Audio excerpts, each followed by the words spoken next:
is a presentation of Fox Sports. We are Fox. We are Ohio.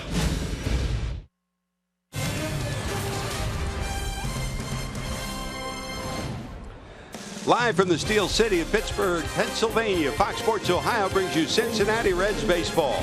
The Reds road trip continues with a trip to Steel Town as the Reds and Buccos get ready for the first of three.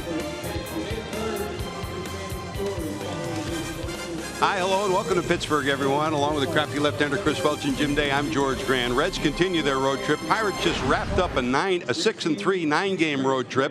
They have been red hot. The Reds hope to get some offense like the Pirates have because they got two big guys back in the lineup. Well, they do. I mean, you know, when the Reds get guys back in the lineup, we're talking about Brandon Phillips and Jay Bruce, of course, and that's important to the Reds because Jay Bruce, who had missed the last 3 days, congratulations to Jay and Hannah on the birth of their baby child, and Brandon Phillips, who missed the last couple of games after being hit with a 98-mile-an-hour fastball from Noah Syndergaard. So it's good to have the middle of the lineup back. Hopefully they'll start swinging the bat and be able to stay with this Pirates offense. They look good in batting practice today before the game. The Pirates have looked good on the field. Andrew McCutchen pressed off a 3-home-run game this past week, and Gregory Polanco both been red hot, Chris. Well, remember they were playing in Coors Field, so, you know, you want to temper it a little bit. Although Andrew McCutchen, we've seen him when he does get hot. He's the type of player that can carry a ball club, and not just for a couple of days, for a long, long time.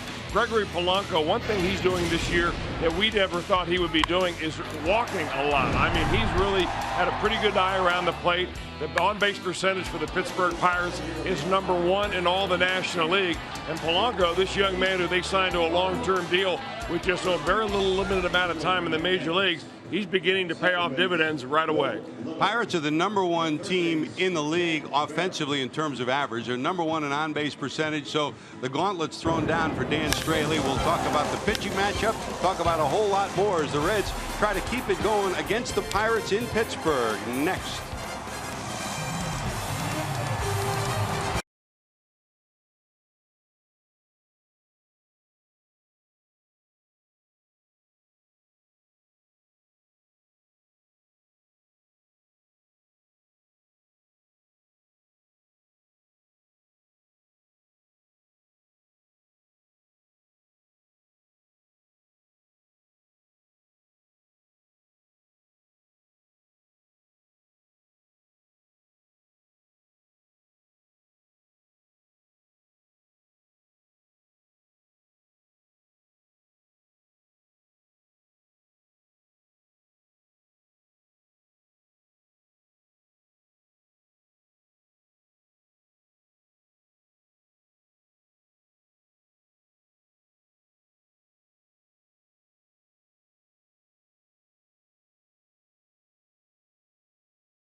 Winning lineup only at your Tri-State Chevy dealer.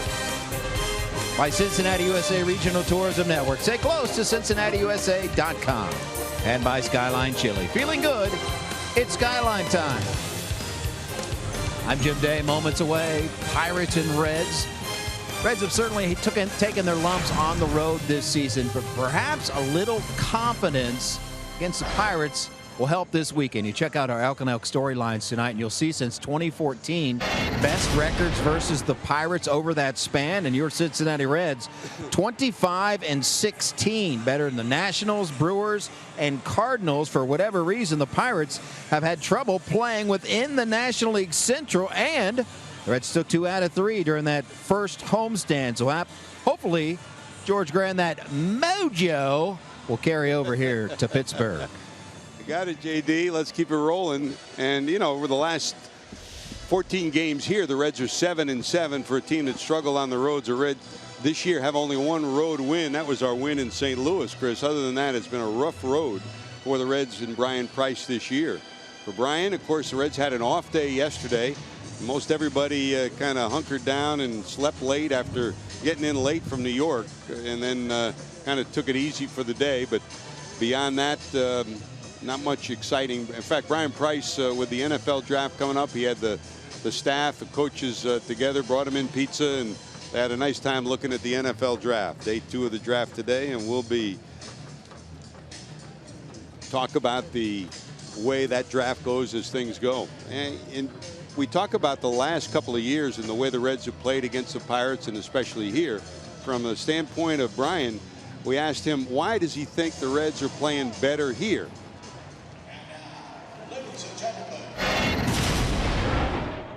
There's always teams that you feel really good about when you go to play them, and other teams that you haven't had a great deal of recent success, and I think that can weigh heavy at times. But the thing with the Pirates, since I've been here since 2010, it's been a pretty even series. We kind of saw their maturation as an organization back then in 10, 11, and 12, and then the 3 postseason appearances. So we've seen it, and we've always had good series and good competition with them, and I don't think that'll change this series. Well, he hopes that one thing will change, and that's the Reds' inability to win on the road. And let's take a look at his starting lineup for tonight as the Reds come to Pittsburgh for the first of 3 after losing 3 in New York City. It'll be Zach Cozart back in the leadoff spot, still around the 400 mark at 397. Eugenio Suarez bats second. Joey Votto at 221. Brandon Phillips and Jay Bruce back in the lineup. Phillips, after being hit in the hand, that injured finger is better. Bruce, after his paternity leave, is back in the lineup too. Tucker Barnhart, switch hitting catcher behind Bruce. Shebler in left. Straley, the pitcher, bats in the 8th spot, and Billy Hamilton bats in the number 9 position. That's the Cincinnati Reds starting lineup. Most of the time the Reds saw this guy in a Colorado Rocky uni. He's now a Bucco. Juan Nicasio gets the start, Chris. Well, he might be getting better with age. He's now 29 years old, and anybody that has had the problem of trying to pitch in Coors Field early in your career, you learn how to pitch. Now, the big problem with Nicasio was never his big arm. It was always finding the strike zone. He's averaged close to 5 walks per 9 innings in the early part of his career. He was a reliever last year with the Dodgers. That came down a little bit, but not very much. But he was the talk of the town in spring training for the Pirates in Bradenton this year. Had a great spring, and they think that he is the latest of a series of Ray Searage success stories. Ray Searage is the Pirates pitching coach, and they think that Nicasio is a guy that has benefited greatly and will get better as the season goes on. Chris, we went through this a lot during the 1990s. Ray Searage reminds you so much of Don Gullett when he was the Reds pitching coach. They both have the same demeanor. They both are very quiet, but they both resurrected so many pitchers. Gullett would bring people to Cincinnati. They leave, get better, go someplace else. Searage has done the same thing. Here's Cozart, swing and a miss. And it's not mechanics. It's not, the trick things. They believe in their pitchers, and the pitchers know that. Well, his nickname is the Pitch Whisperer. You like the dog whisperer? I like the horse whisperer, too. You talk about the Derby coming up, I know. No balls, 2 strikes to Cozart. Zach at 397, 2 homers and 8 knocked in. Now, it's funny, you keep looking for, will Billy Hamilton be your leadoff hitter? Boy, he sure has nailed down the leadoff spot in the first part of this 2016 season. 1, 2, 3 for Nicasio. That's out number 1, strikeout number 1. Let's take a look at the Ford defensive alignment for the Buccos, presented by your Ford dealer. Mostly the same story in the outfield. The brilliant speed in this outfield. Marte, McCutchen, and Polanco, three outstanding defenders. McCutchen, Gold Glove caliber. Marte and Polanco right behind him. David Freese back from the American League. Former Cardinal greats at third. Mercer's at short with Josh Harrison, the Cincinnati product. They were double play combo members in the minors. They're back together now that Neil Walker has left to go to New York. And John Jaso, a newcomer to this infield, is over at first. Cervelli behind the plate. Here's Suarez at 284. 5 homers and 15 knocked in. And nothing but strikes so far from Nicasio. 5 straight.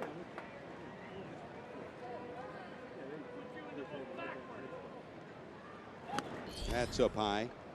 Sean Barber is your home plate umpire for tonight. Angel Hernandez at first. Will Little is your second base umpire. And Ted Barrett's down at third. That's your umpiring lineup for the first of the 3 here in Pittsburgh. 2 straight strikeouts. 2 away in the first. Here comes Joey Votto. Well, it looks like Juan Nicasio is extremely strong already tonight. He hasn't gone with a lot of off-speed pitches trying to fool the Reds. He was the scheduled starter in the last game that the Pirates had scheduled in Colorado that was rained out. So he's pitching maybe with a little bit extra rest. Sometimes that can work against a pitcher. Tonight it looks like he's dialing it up to the high 90s. Here's Joey, 1 for 9 in his career against Nicasio. Votto overall at 221, couple of homers and 11 knocked in. Still struggling to get that magical formula that makes him one of the best hitters in baseball. The average at one point at 180 is now back over 200, and there's a 96 mile-an-hour fastball, a ball and a strike. Votto, a couple of homers and 11 knocked in.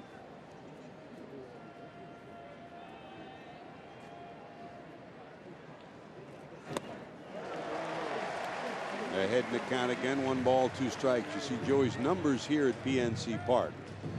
He's always been a tough competitor, and that's one of the reasons why the Reds have played here well. Both Phillips and Votto have hit well in this ballpark. Phillips on deck. Line to center. Here comes McCutchen. Won't get there. It drops for a base hit. Well, that ball came back out over the plate, and Votto usually punishes the ball when he gets it over there. But really, the problems of Joey Votto are very simple right now. Pitchers are pitching him inside more than ever before. Defensive teams are shifting him more than ever before, and he's pulling the ball more than ever before. And that all essentially equates the fact that he's hitting into the shift. They're getting a lot of ground balls that he has not used to hitting. But if he gets it out over the plate like Nicasio did right there, that's a typical line drive base hit by Votto.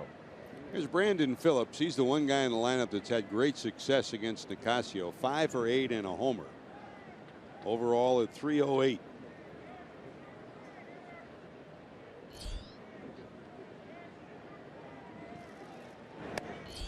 Brandon stretched his streak against the Mets. He's hit in every road game against the Mets that he's ever played in, both at Shea Stadium and Citi Field. That was in game 1 of the series. But in that game, after singling, was hit on the hand, injured his finger, had it iced for a couple of days. Probably could have played the day before yesterday, didn't, but he's back in the lineup today. Said the finger is fine now. You know, you can see Nicasio is not the kind of pitcher that is exactly pitching to quadrants of the strike zone. I mean, he's just trying to throw the ball over the plate right now.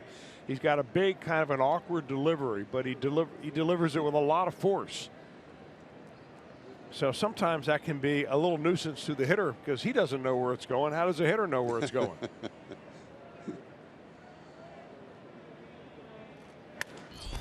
Dribble to short. Mercer shovels it over to second, and that'll do it. Reds get a hit from Votto. Nothing to show for it. To the bottom of 1 we go. Dan Straley takes the mound for the Reds.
58-year-old Clint Hurdle just left Denver, where he had his first managerial job. Here, 42 years in pro ball and 5 years as a manager here in Pittsburgh. Done an outstanding job. Let's check his starting lineup. John Jaso will lead it off. Boy, has he filled a leadoff spot for the Buccos. Andrew McCutchen bats second. David Freese in the number 3 hole. Starling Marte will follow. Francisco Cervelli, the catcher, will bat behind him. Polanco, Harrison, Mercer, and Nicasio. That's 1 through 9. The Bucco batting order. On the mound for the Reds, 27-year-old native of Springfield, Oregon, Dan Straley. Dan Straley's on the mound, and he last pitch against the Chicago Cubs, that was at home. He went 4 2/3 innings, needed nearly 100 pitches to get through that. They expect him to be a little bit more aggressive in the strike zone here tonight. And Straley is a guy that is not going to be overpowering. He doesn't have one trick pitch to get you out. He kind of mixes and matches 4 different pitches.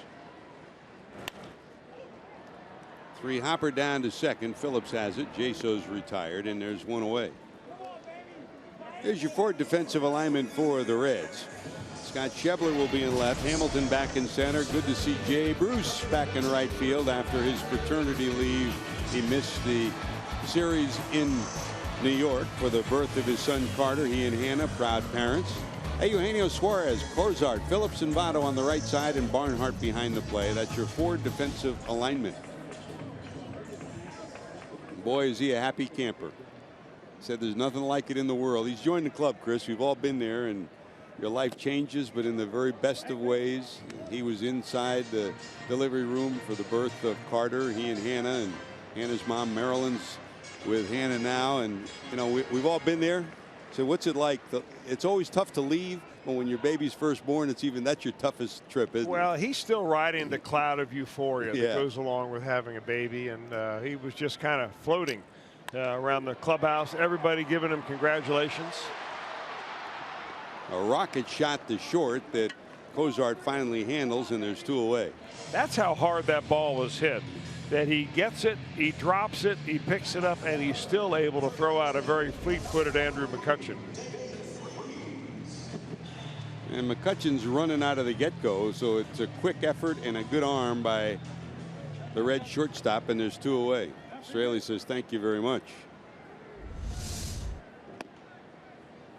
And here's Freese. David, of course, was one of the instrumental factors in the Cardinals' run to the postseason, not once but twice. Had tremendous offensive numbers during the regular season and was otherworldly in the postseason. Traded to the American League, back, and kidding him before the game that you're back in the real league. He said it's good to be back in the National League. And so far so good at .282, a homer and 8 knocked in. He's one of those guys, Chris, when he gets hot, he can carry a club. Well, the idea is not to let him get hot. You're right about that, George. They still like to pitch him down and away, and that's where his Achilles heel is. But this year he's not chasing as much down there. And that's why that batting average is getting up, because he's being patient to get better pitches. And that's a best pitch from Straley. A strikeout, 1, 2, 3. Here comes Bruce when we return.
I'm Jim Day. Jay Bruce set to step into the batter's box, and this will be a new experience because it will be his first at-bat as a proud new papa. We talked to him about it.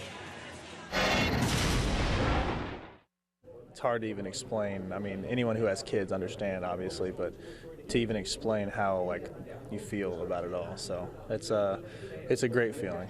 Back, ready to go, and it was tough to leave today, but I'm excited to get back with the guys. You know, you kind of feel like you're kind of a twilight zone when you're watching on TV, you know, and like kind of helpless feeling. But obviously, I was tending to some pretty important stuff. But I'm back, ready to go. And as you guys were talking about, he said it was the hardest thing to leave behind his wife and son today, but he knows he has a job to do, and it was awesome when he walked into the clubhouse. It wasn't, hey, Jay, welcome back. It was, hey, Daddy Bruce, hey, Papa Bruce. So he's got a new nickname. And he's got the same swing, thankfully. That's a roller all the way to the wall. And Jay Bruce will round first, go to second. He'll pick up a two-bagger.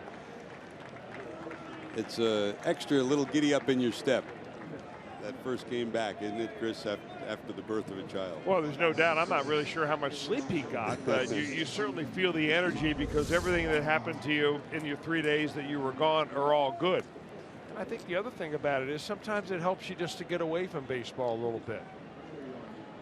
Take a little bit of a breather. That's one thing that the Pittsburgh Pirates have tried to do very consistently, even this part of the season, is give their regulars a day off from time to time. They do not have one player on their team that has played every game. They went through a stretch last week where they gave a player off each night. So, and they have a utility player, Sean Rodriguez, who went around and just played about every position when that player was given a night off. I think it's a good strategy.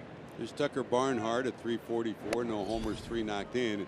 It's funny, I spent some time with Clint Hurdle at the winter meetings in Nashville, and he and Neil Huntington had already huddled about how they were going to approach this year, what things they were going to do different. And that was one of the things they were working on back in December. And they formulated a plan, and the plan includes not just days off, but how do you get the best lineup every night? And analytics can be used in so many ways. One of the things that he pointed out then, and we talk about analytics, how you shift.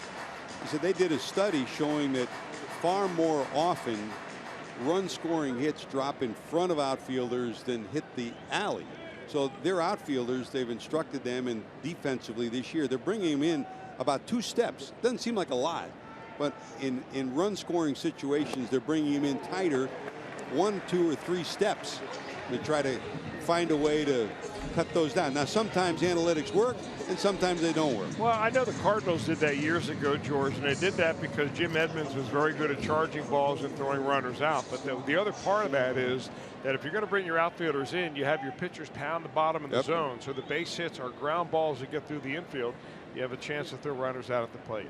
Barnhart strikes out. That's the 3rd strikeout for Nicasio. Here's Scott Schebler at 140, a homer and 5 knocked in.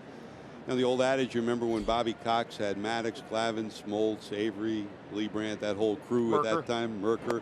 You know, I mean, you could talk about how you defense, but the important thing to go along with defense is, can your pitchers pitch to the scouting report? So not only were they positioned properly, but the pitchers put them in a position where that's where the balls went. That's a fastball missing inside. 1 ball and 1 strike. That's a great comment, because take a look at Nicasio tonight. I mean, he's missed upstairs over and over again. He still looks like a young buck coming out of the rookie ball rather than a seasoned major leaguer. He's just kind of rearing back and letting it loose.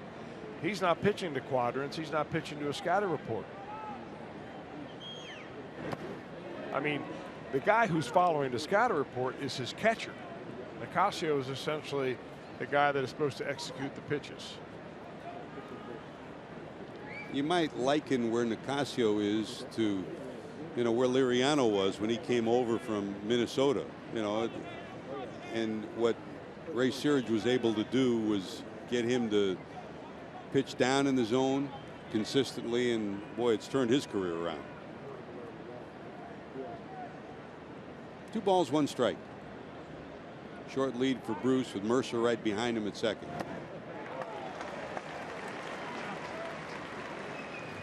And it's 2-2. Staying stubborn with the slider right there. Back-to-back pitches that are down and in. Schebler thinking fastball on a 2-1 count.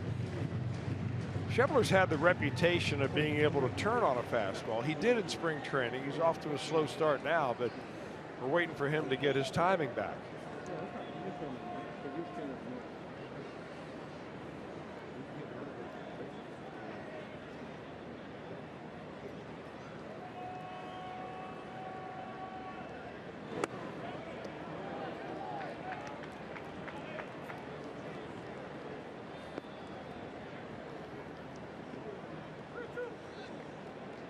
Full count, 3-2.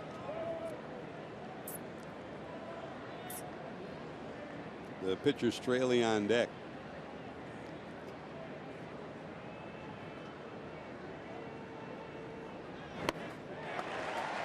He got him. That's 4 strikeouts. Second out of the inning. Here comes Straley with the runner still sitting on second. How about that? I think that was 4 breaking pitches in a row. That last one may have been a changeup with the way it went down and away. It was definitely a changeup, and after showing high 90s, your tendency is to chase that pitch. And the bottom line is not a strike was thrown in the at bat. Here's Straley looking for his first hit of the season. That's a strike.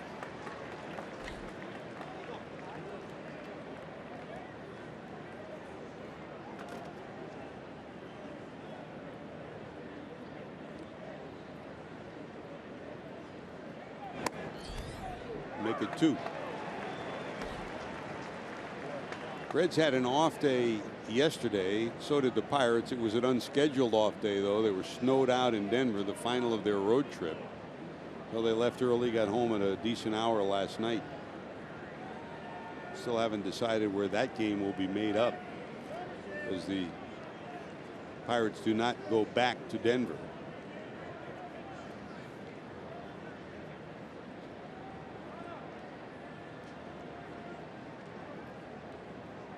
No balls, 2 strikes to the Reds pitcher.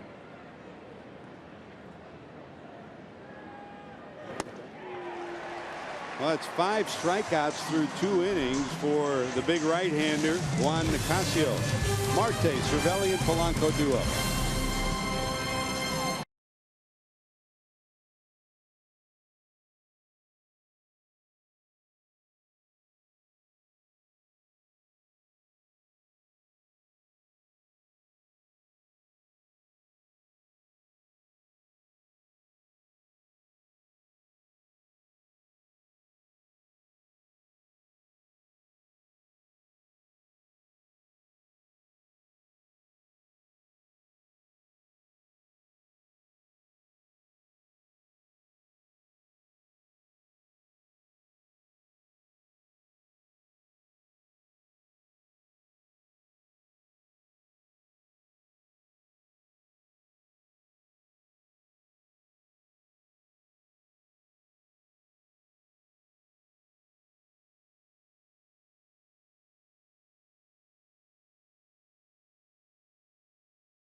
Pirates have scored 119 runs in the month of April. That's the most they've ever scored in one single month. In fact, if you look at their offense in April and compare it to their best numbers, the .294 average, the best since 1930. Same for the on-base percentage. The We Are Family group of 1979, slugging percentage even better than them. Willie Stargell and company.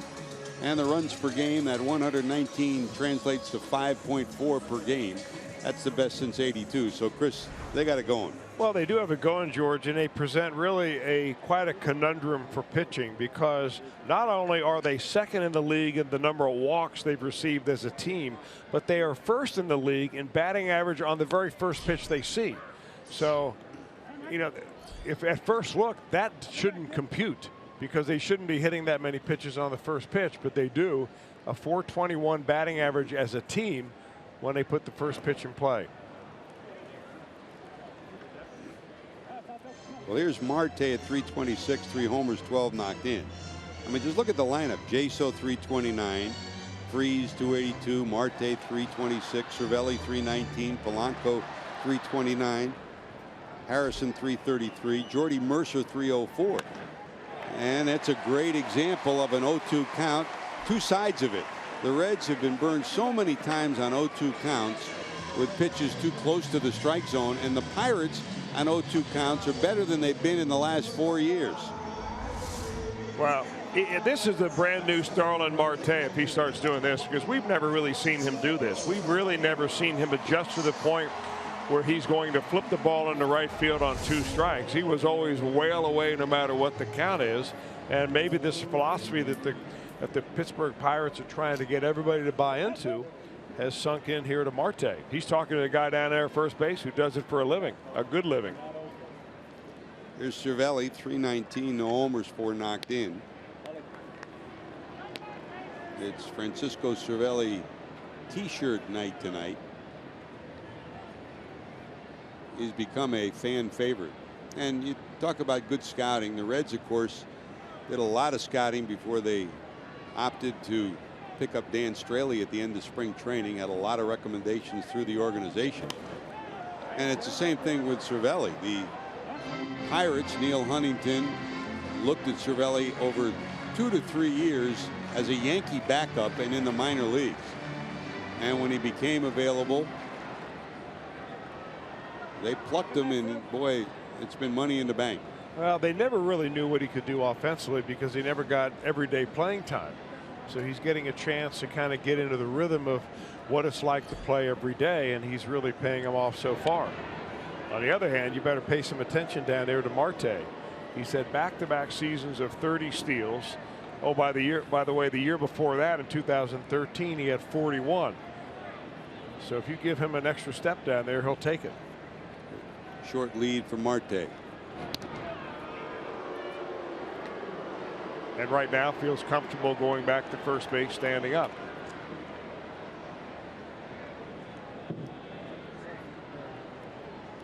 Marte with 7. Bailey Hamilton is one of those 4 players tied for 4th in the league. Here he goes. He slips. They got a shot at him, and he's going to be back in there. He just did get back. He took 1 step, and the turf went out from under him, and he was alert enough to get back. Well, he stumbled. In fact, if he had taken another step towards second, he probably would have fallen down. But he was able to recover just enough. The throw down there, the Votto was high, and the time it took Votto to get that tag down was the difference.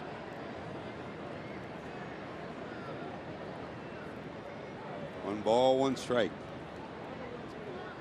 Not going this time. That's missing for 2 and 1. You know, there are a lot of things a pitcher can do to try to keep that runner at first base, and Straley's trying them all. You hold the ball for different and varying amounts of time. You step off the mound, you chase him back, you slide step, you modify your slide step a little bit. Biggest lead Marte's had so far. Not going. Breaking ball misses, and now it's 3 and 1.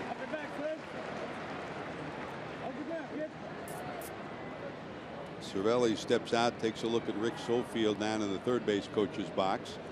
As usual, the veteran former manager Nick Leva is down in the first base box for the Pittsburgh Pirates. You know, the Francisco Cervelli t-shirt night ought to be one with like a Ted Kluszewski cutoff sleeves. I mean, this guy is a workout nut, and covering up those biceps is something he'd probably rather not do, although he works a walk there. I think they had like 3 versions of it. One was sleeveless, The one they decided on was that Samore. In fact, he works out at a workout facility in the Tampa area that's owned by Joe Madden. Joe's got it coming and going. He's got it working everywhere, doesn't he? Here's Polanco at 329, couple of homers. So 2 on, nobody out. First 2 on here in the second. From the stretch again is Straley with great speed at second, average speed down at first. Josh Harrison on deck.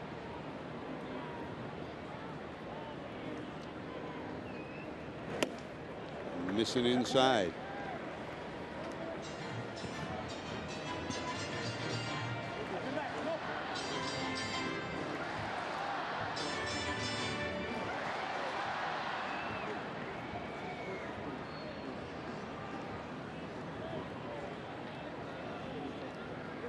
Many of those last 10 game hits have gone the other way to left and left center. Big swing there, and there's a strike. 1-1.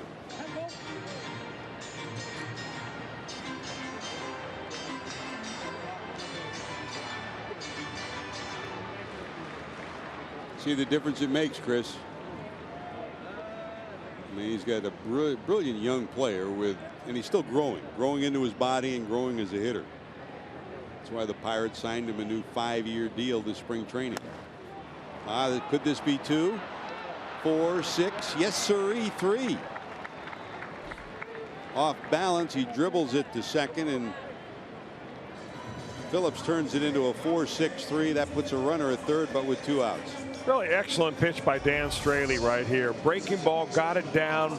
Polanco couldn't resist it, and he almost slowed his bat speed down in order to make contact right there, and that's the reason he was able to just dribble it to the second baseman for a tailor-made double play.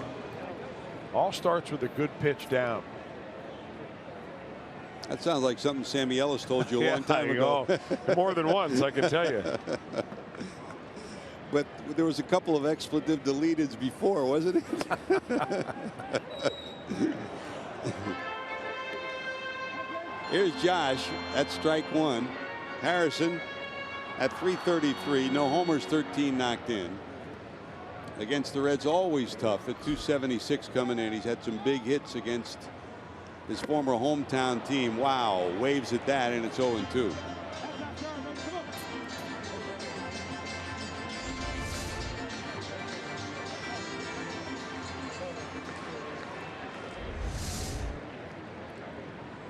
Native of Cincinnati, out of Princeton and UC. Just a joy to be around. He almost wished that somewhere along the road he'd be wearing red instead of black. But he was wearing red and black when he was at UC. Yep. And he went back there at the last homestand when he was home, threw out the first pitch of the game. Positive on the field, positive off the field. And Straley takes care of him. So good bounce back from Straley after the base hit and the walk, the double play and the strikeout. Here comes Billy Hamilton.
6th through the 8th when the Reds host Star Wars weekend at the ballpark Saturday, May 7th. First 25,000 fans will receive a Star Wars X-Wing fighter. Mr. Redleg's bobblehead, thanks to Energy Services. Get your tickets to Star Wars weekend as low as $12. Call 513-381-REDS or visit reds.com. Here's Billy in the 9th spot with Freeze 2 steps in on the grass at third, and the right side of the infield shifted to the right side. This is the only team that Billy has over a 300 average against in his career. He's a 301 hitter against the Pirates for his career. And oh, by the way, 32 stolen bases. Been caught only 6 times against the Buccos. The Reds would love to see that come to fruition here. Chris, one thing was clear in New York, talking to the Mets after that game 1 bunt and the way he played defensively. He's a difference maker, and the Mets were talking about it all 3 days there. He can just get on base more. Well, I mean, he's a difference maker defensively, and that's why, you know, you're willing to take a little bit longer and give him a little more leash when it comes to his offense. Reds are convinced that he will come around. I think a lot of people in baseball feel the same way. But you got to remember that he's still being bothered by his thumb. It's not 100%. He's had hand injuries for a lot of the time he's been in the major leagues. He had a shoulder injury last year. So it's not like Billy Hamilton is 100% healthy and struggling the way he is. A lot of it has to do with the nicks and bruises that he's playing with along the way. Billy, over the last few years, has become very close with D. Gordon. Gordon, of course, was trailing Billy by about 13 stolen bases when Billy left the lineup last September. Gordon wound up winning the National League stolen base crown by 1 over Billy Hamilton, and he was bemoaning the news. For those of you that hadn't heard, it came out about 1 o'clock this morning that D. Gordon suspended for 80 games for performance enhancing substances that he used. And Chris, another example where you just shake your head, huh? I just don't know how that happens. Yep.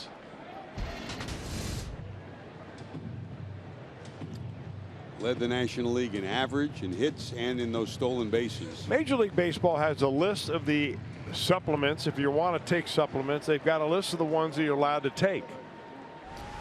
And if you step outside that box and do something else, you risk losing a lot of money, hurting your team immensely, especially when you're a producer of the caliber of D. Gordon, and tainting your career for the rest of the time that you play. I just don't get it. Former strength and conditioning coach for the Indians, Tim Maxey, has been hired the last few years by Major League Baseball to just deal with that, with substance abuse and how to identify, how to, and I think the good news is we're in an era right now where there's a fly ball towards left. It'll be hauled in by Marte. So Cozart flies out, Suarez flies out, and it's a 1-2-3. Talk more about that when we return. We're still scoreless. Heading to the bottom of 3.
positive numerically for this Reds pitching staff. Here it is. The IGS bringing the energy numbers in. How about this, Chris?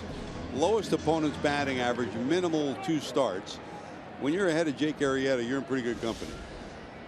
You're not kidding about that, especially this year. And that's exactly where Dan Straley is. Opponent batting average of 148. Here's Mercer. He's been on base 10 straight times.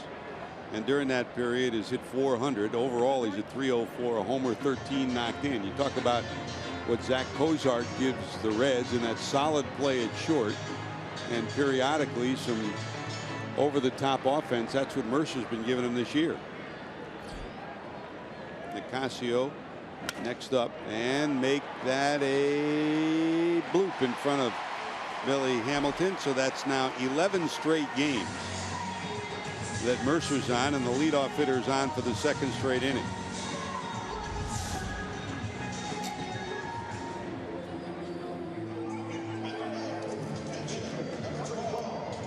Boy, Billy came a long way. I didn't think he had a chance to get to it, and he got within 8 to 10 feet of it.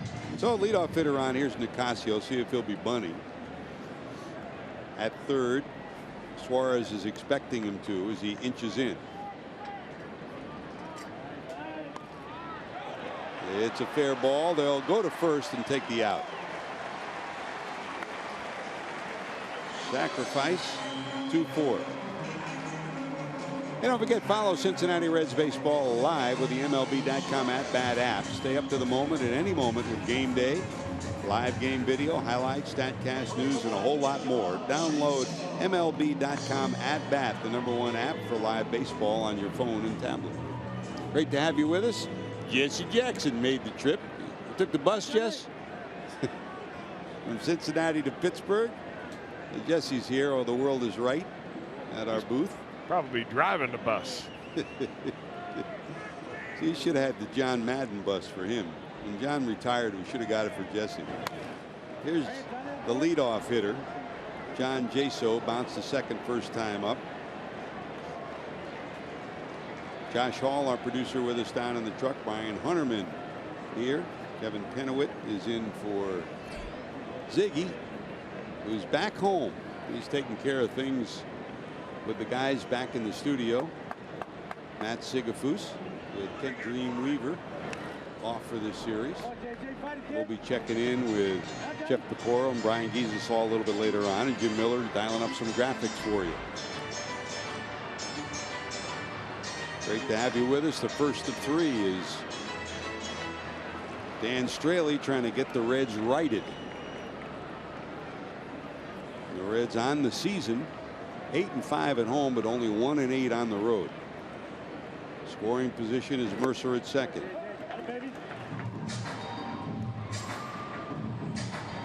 They were teammates, Dan Straley and John Jaso, when they were together in 2013 with Oakland, the year in which Straley started 27 games.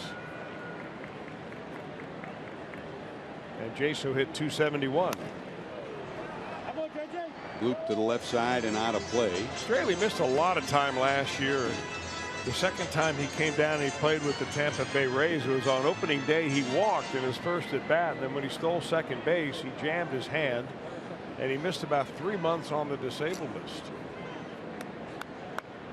Ended up only having 70 games played and about 185 at bats. Boy, he's been solid so far. .329.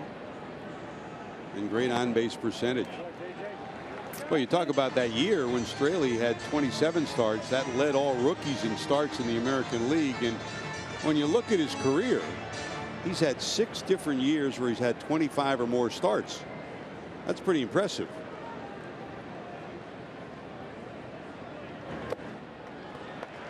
I think it was a no-brainer, really, when he became available to sign, that the Reds were going to go out and get him. They're looking for somebody. At the time, it was bullpen help, and that's where he started, if you remember, in the last couple of starts that he's had, is because, you know, other guys have not been able to do a good job as a starting pitcher. So I think he's earned himself a couple of looks. I don't know how long that's going to last. With on the horizon, DeSclafani and Homer Bailey await. 3-2. And that's ball 4.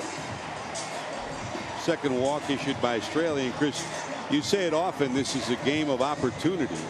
And these pitchers have a unique opportunity with Homer Bailey, Anthony DeSclafani, John Lamb, hopefully coming back up the road in the starting rotation.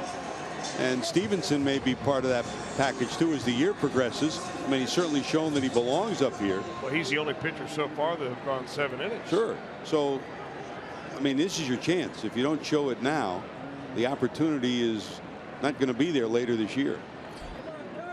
So first and second. Here's McCutchen, who bounced to short first time up. Didn't know he wanted that pitch in that spot, but it worked out great. McCutchen looked like he was ready to just unload on the first pitch Straley threw in there, but he was fooled by a breaking ball that looked like it was going to come right in there and hit him in the waist.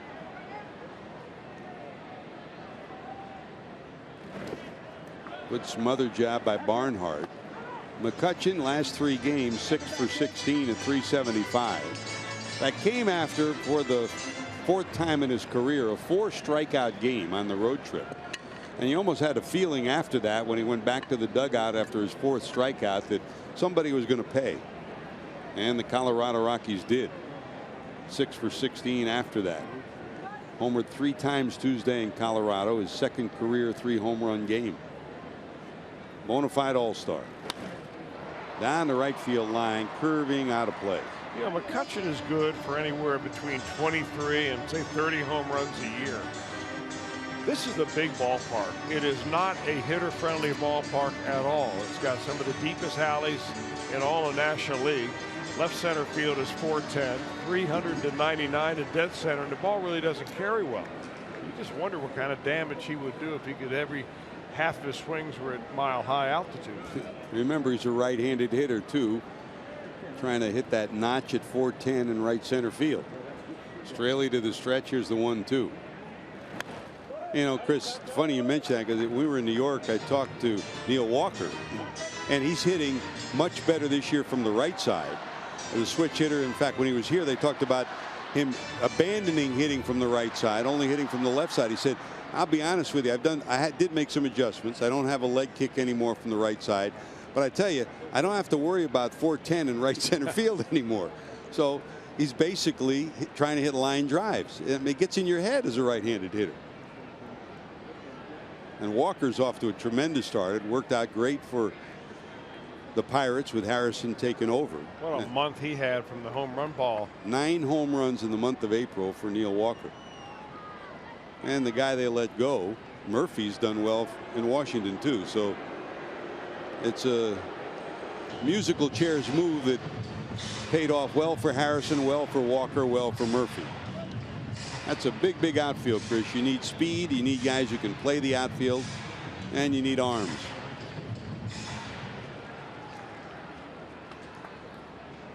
PNC Park, 15 years old this year. The Reds, in fact, played the first game ever here. Barry Larkin, the first batter in the batter's box here. Swing and a miss. Great job by Straley against the tough McCutchen. But Straley got Freese in the first inning, Harrison in the second, and here's McCutchen in the third. Right before this pitch, he called Tucker Barnhart out, and they had a little discussion about what he wanted to do in the rest of this at bat. That was not a breaking ball. It was a changeup. I think a low and away changeup.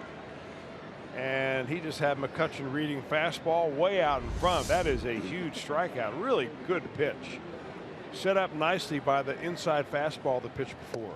There's David Freese, who struck out first time up. You know, about 2 booths over is Bob Walk. That looked like a Bob Walk pitch, didn't it? You kind of invented it, you know. He came up with some strange pitches, didn't he? In fact, you talked to Mike LaValle when he pitched it. I never knew what he was going to throw. That's a strike. You see what Straley's doing, and this is, if you're a young pitcher at home and watching, he's really beginning to dissect up the strike zone. Pitch in off the plate, first pitch to Freese, next pitch on the outside corner. Never really letting the hitter get comfortable. 1 ball, 1 strike. Right field. Bloop will drop for a hit, and that's going to get a run in. 1-0 Buccos. It'll be first and third. Well, sometimes you make a good pitch and it's a bad result. Here's an example of that. Yeah, no guarantee that a good pitch results in exactly what you wanted. That ball was a fastball that he ran right in on the hands of David Freese, and Freese was able to get his hands in and get enough of that bat on it.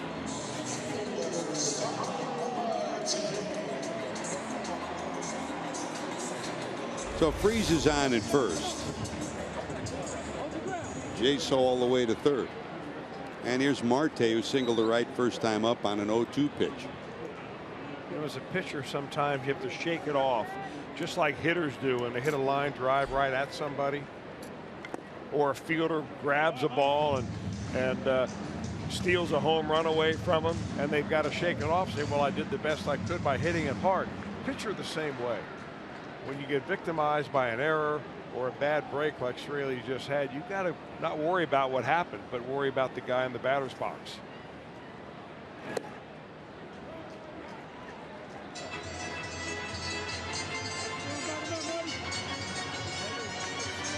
Two balls, no strikes to the Pirate left fielder.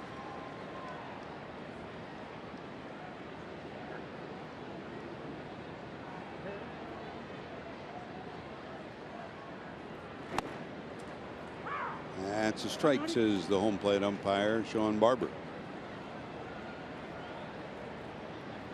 Overcast, damp, chilly day and night here in Pittsburgh. Forecast pretty much the same for most of the weekend. Chance of showers in and out. They had him leaning the wrong way, but Freese dives back. Seems like this time of the year, that's the forecast you usually have in Pittsburgh. Well, it's called Jim Day weather. Yeah, it's sweater weather on the golf course.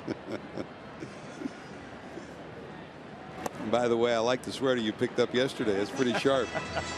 Like the price too.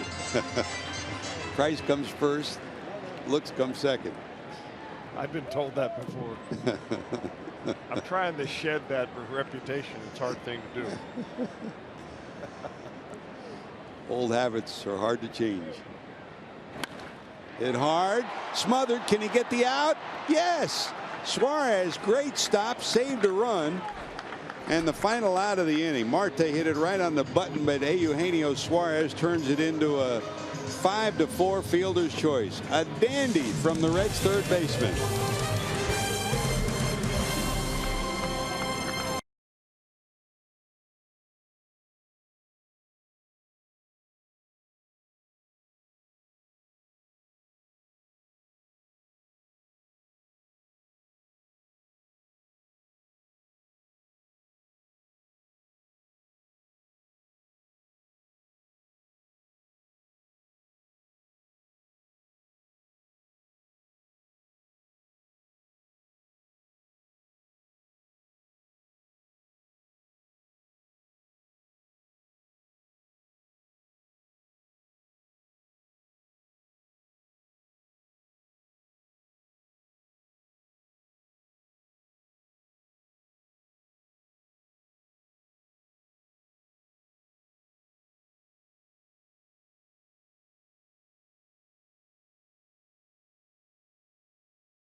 If you can't watch the games on TV, you can now stream Reds games live on your mobile device. Just go to your app store and download the free Fox Sports Go app. Log in and stream the Reds wherever you go.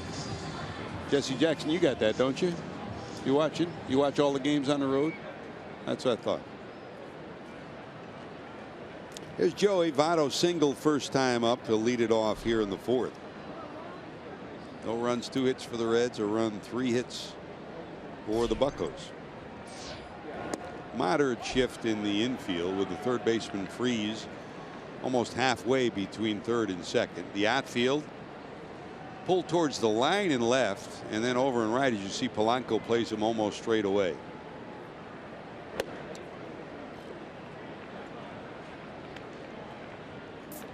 So many ways to deal with a slump. First you work, then sometimes you just take a few days off. In Joey Votto's world, there's only one way, and that's work harder and harder and harder. I mean, he just does not let up. Brian Price wanted to give him a day off the final day in New York so he'd have 2 in a row, and didn't buy that at all. Still trying to work his way through this early season funk. Well, I think part of it again, George, is the fact that the pitchers are pitching him differently.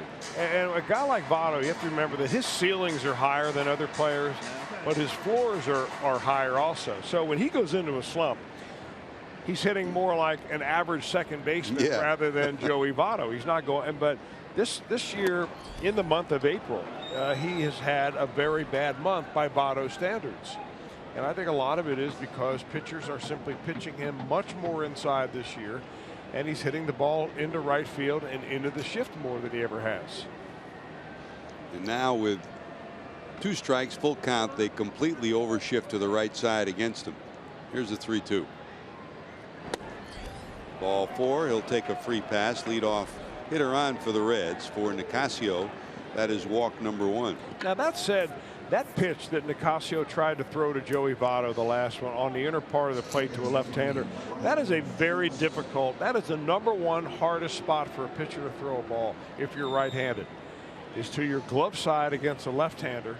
And because you can so many times leave it out over the plate like you did the first time Votto got a base hit, or leave it inside either for a ball or drill the hitter in the ribs, which keeps your walks down. What's the difference, right? Here's Phillips, who bounced into a 6-4 fielder's choice. I'm kidding, of course. No, do not try that at home. Yeah, well, you know, you're talking about 2 teams that have hit each other 37 times. And down at first, Votto and Billy talking with Jaso as they go out and talk to the pitcher, Angel Hernandez, chatting with Votto. But these are 2 teams, Chris, that have hit each other 37 times each. So, I mean, it's not, they do pitch inside. I mean, is it intentional to hit? It's intentional to pitch inside, and that's, you have to do that. That's one thing the Reds have done not enough of maybe in the early part of this year. Right center field, McCutchen has a beat on it. Votto's tagging and will not go anywhere.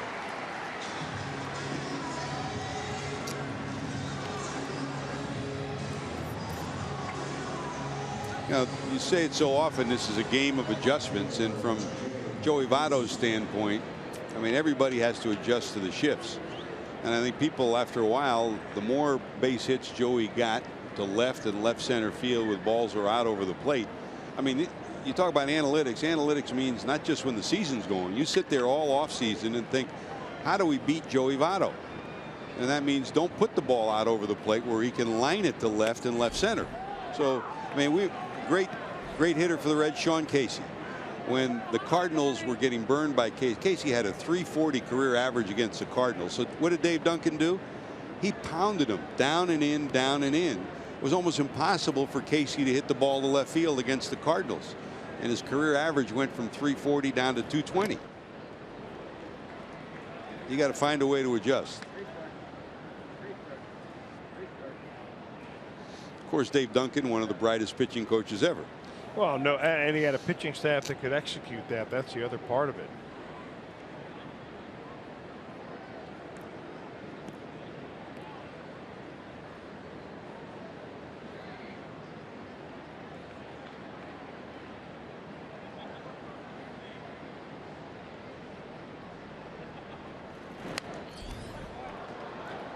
Right now, when Nicasio throws the first pitch strike, the Reds are simply 0 for. They're 0 for 9 in that case right now with 6 strikeouts. So there's a lot of pitching coaches out there that preach, you know, get ahead, get ahead. Brian Price, when he was the pitching coach, being one of them. But Nicasio is now the poster boy in this ball game for the advantage of throwing a first pitch strike. The Reds 0 for 9 with 6 punch-outs. Dominance. Nicasio to the stretch. No balls, 2 strikes to Jay Bruce, who doubled his first time up. And talk about a guy in the early part of this year who's made the adjustment against the shift. Bruce is one of those who has. You're right. 4 homers, 15 knocked in coming into tonight.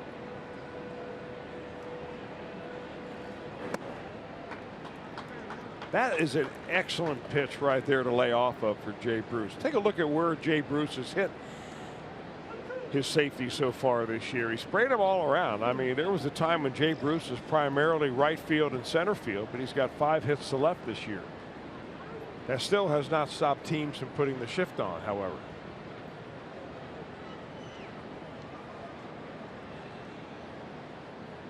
And to give you an example, the difference in his career, he's about only 20% to left and left center. So you can see the rise this year in that number. Well, it was actually Jay Bruce and the scouting report on Jay Bruce that caused the Pirates to investigate shifting defensively more years ago when they first started that. Towards the hole, Harrison smothers it, and they'll get the out. Great play by Josh Harrison. Not only does he save a base hit, but he gets an out at the same time, and he robs Bruce of a hit on the 4 to 6 fielder's choice. Well, we've seen 2 tremendous defensive plays in the infield so far. Eugenio Suarez to make a play very similar, diving to get a runner at second base, and that time Harrison chose a little leather. Well, that's a hustling play right there. And great combination between the 2 of them. It's a ball that Mercer could have gotten to, but if he did, nobody would have covered the bag. I mean, Harrison talking to Josh, he said, for me, it's like going back to a comfort zone, because Mercer and Harrison in the minor leagues played second and short together. So for them, it's back together again. I've heard that before. We ought to bring those spots back. You and Bronson Arroyo. Yeah. How long ago was that? Like 4 years? He's not doing anything. No. We can get him to come in. Play his guitar. 1 ball delivery. Edge of the grass. Harrison has it, and the Reds. Nothing to show for the inning as Barnhart bounces out. Great play by number 5.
On Fox Sports Ohio, being brought to you by your local Ford dealer. Ford, go further.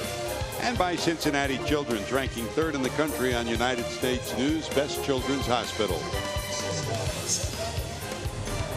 Great to have you with us. George Grant, Chris Welch, Jim Day. JD will be checking in with us shortly. The Pirates lead the Reds 1-0. Bucko scored in the 3rd. A leadoff hit by Mercer, a sacrifice, a walk, and a base hit by Freese. Dan Straley has allowed that 1-run, 3 hits. Struck out 3 in his 3 innings of work. Here's Cervelli. He walked in the 2nd, followed by Polanco and Josh Harrison.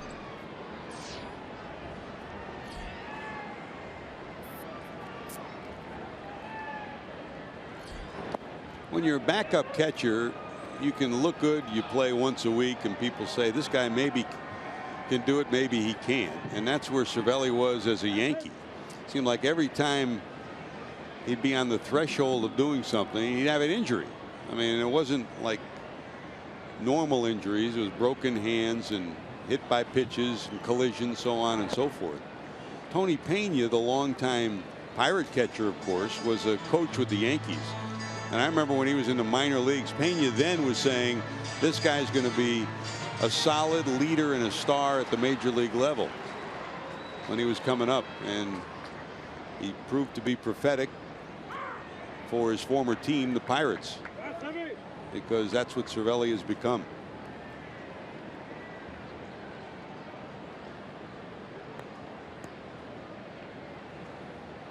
Two and one. You know, we live in an offensive era, no doubt about that, every position. But Chris, still, if you're going to win, you need a catcher that can call a game, can control the running game. Sure, if you hit, that looks good numbers wise. But there aren't many guys like a Johnny Bench that do all of those things and do it well. Hey, just a reminder, as you enjoy a cold one, to look forward to Miller Time later in tonight's game, brought to you by Miller Lite. If you're a manager, what do you list? 1, 2, and 3 is what you want from your catcher. Oh, I want a guy that can handle a pitching staff and catch and throw, and offense is secondary, certainly.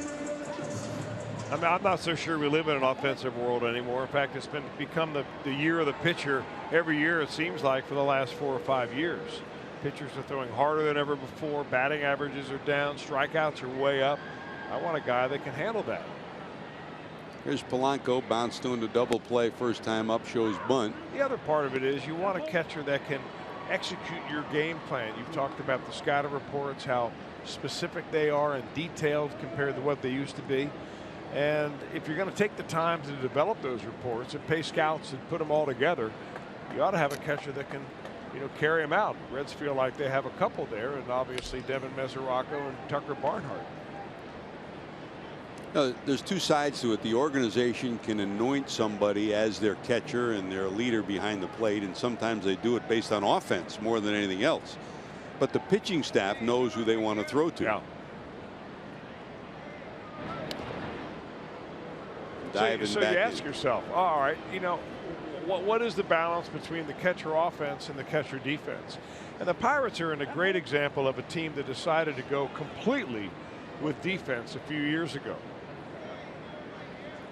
They wanted to get, they found out that they had a couple of catchers on their team, this is going back 6 years or so, that were costing a lot of runs because they were missing pitches around, they were marginal pitches, and the way the catchers caught the ball, they gave an indication to the umpire that they weren't strikes.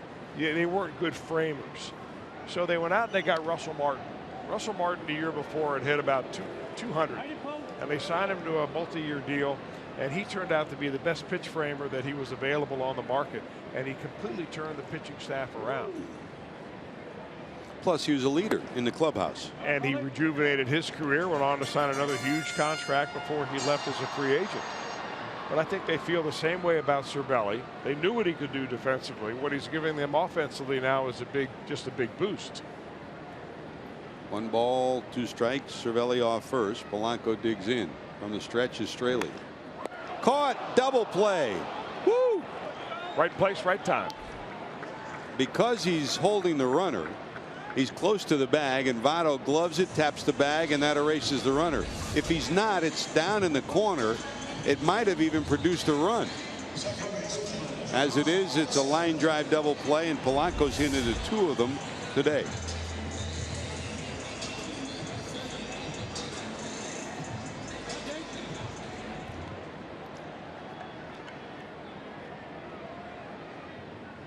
Here's Josh. Harrison struck out in the second.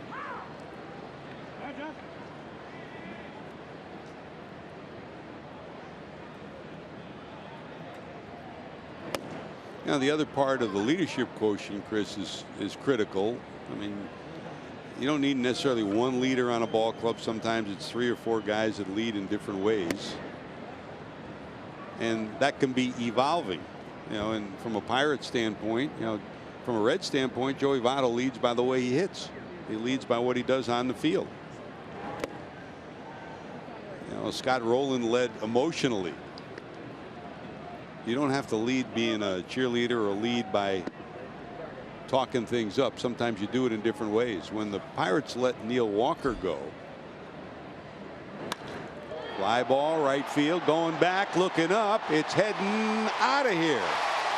Josh Harrison is homered, his first of the year, and he continues to burn his former hometown team. Harrison's homer makes it 2-0.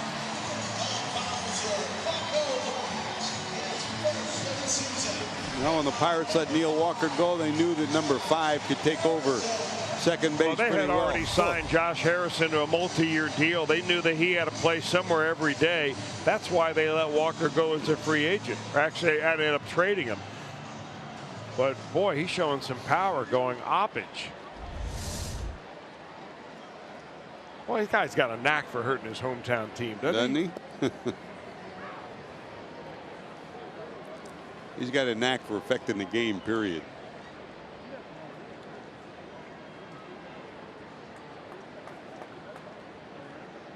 There's Mercer. Started the rally in the third with a leadoff base hit.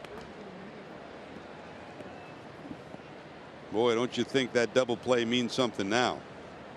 Without the double play, that's a 3-run shot. Told you it was his first home run. And his first in almost 400 at bats. His last was last May 15th.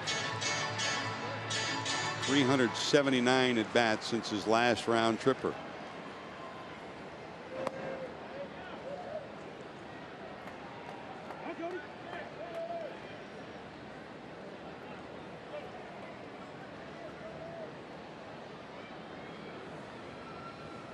Two nothing Buccos.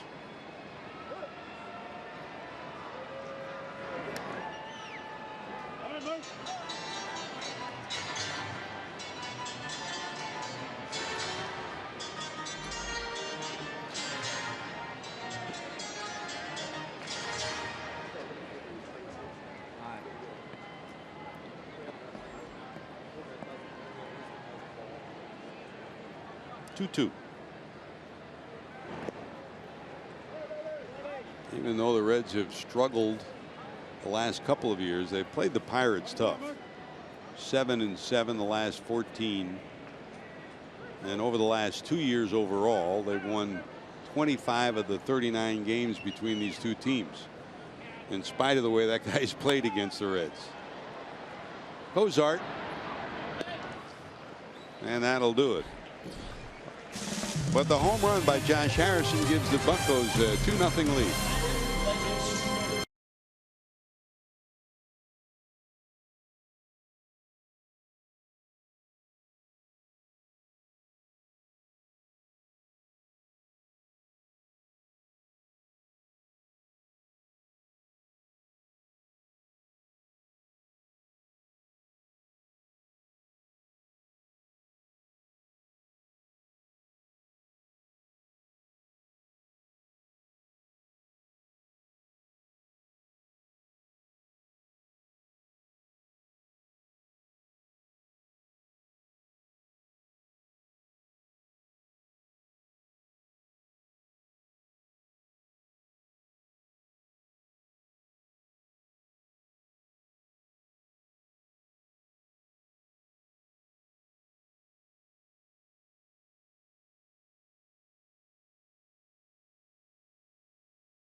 Ohio. I'm Jim Day. You know, a couple games ago, we told you about the story of John Moscott, how he was an extra in the movie Benchwarmers. And after that story, it kind of went viral, especially on social media. And John Moscott said his Twitter blew up. It ran on some major websites. MLB Network did a story on it, etc. And John Moscott tweeted one of the stars of that movie. That would be Rob Schneider, who he gave up about 7 home runs in that movie, too. Moscott said, "Hey, Rob Schneider, you ready for round 2? And Rob Schneider tweeted him back, "I remember you. You had wicked stuff when you were 12. Be kind to me next time. You're 6'3". I'm still basically, well, we'll just call him a little guy."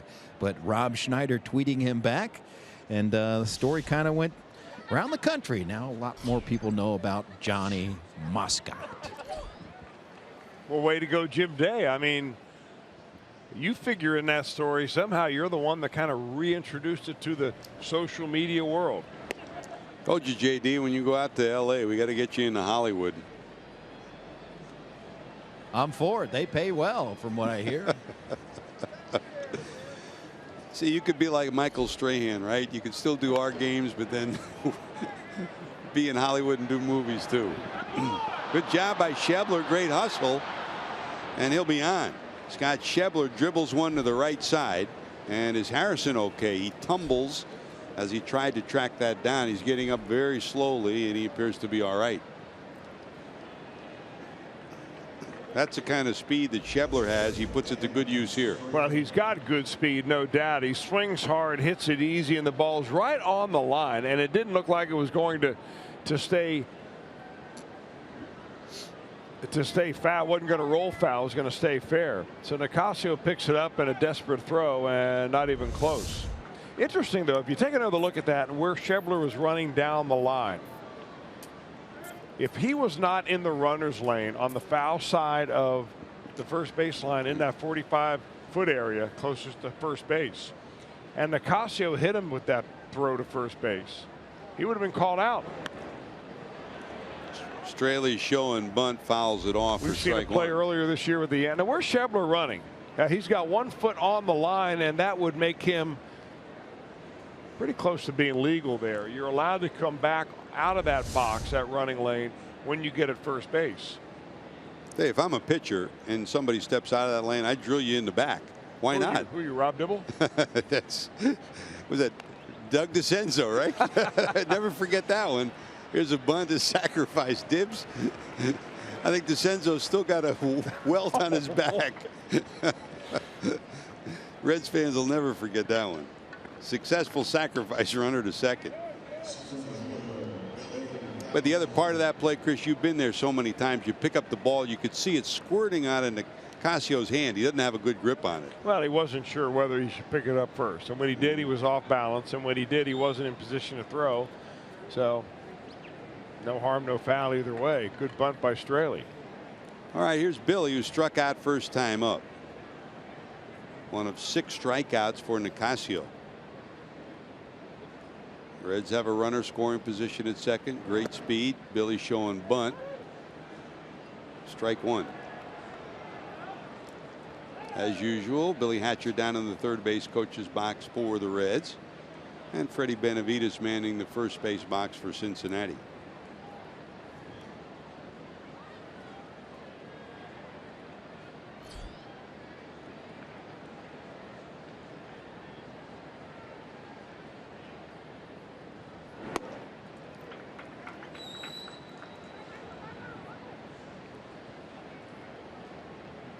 Freeze even with the bag at third with a runner on second. He's got to protect third. So Billy really has 2 options here. 2-0. If he bunts to the right side, there's no way anyone, either the first baseman or second baseman, is going to get him out. What a play by Cervelli. Great play by Cervelli. That gets the runner to third. But he got an out of something that didn't look that easy. Well, he's ready behind the plate. Cervelli is to bounce out of there. He gets rid of the mask. He takes control of it from Nicasio, the pitcher. And I think if Nicasio feels that ball, I'm not even sure they're going to get him. He's calling it right away, like, get out of my way. So the runner goes to third, but Cervelli saves a first and third, which probably would have been a second and third, because you know Hamilton would have tried to steal second. So now there's two away, runner at third, back to the top of the order, Zach Cozart.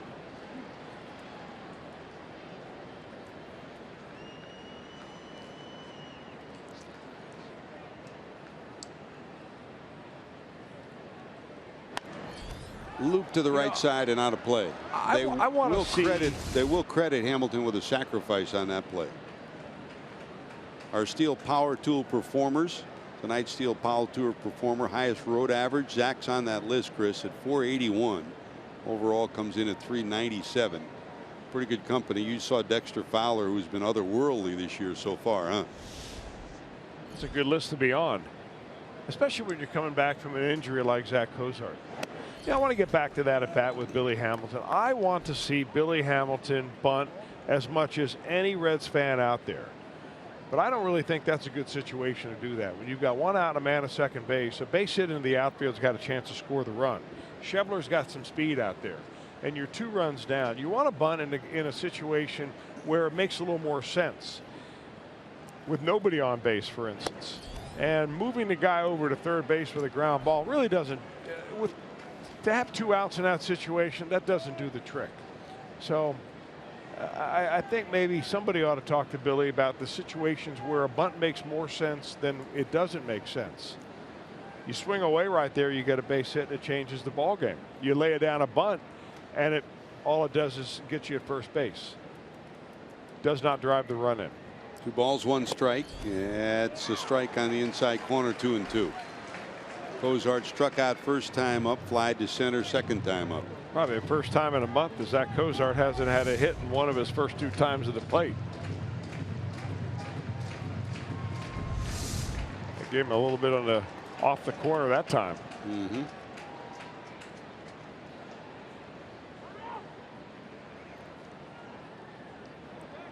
Time called by Cervelli behind the plate.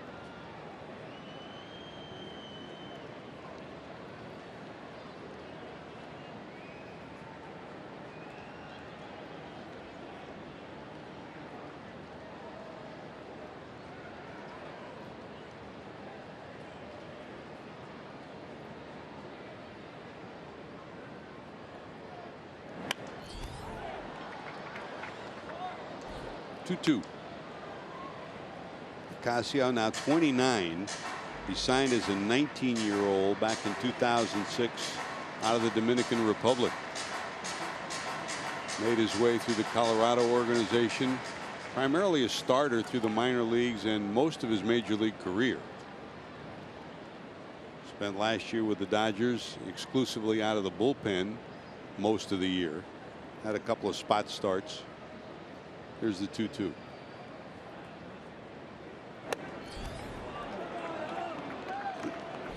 And we'll go full 3-2.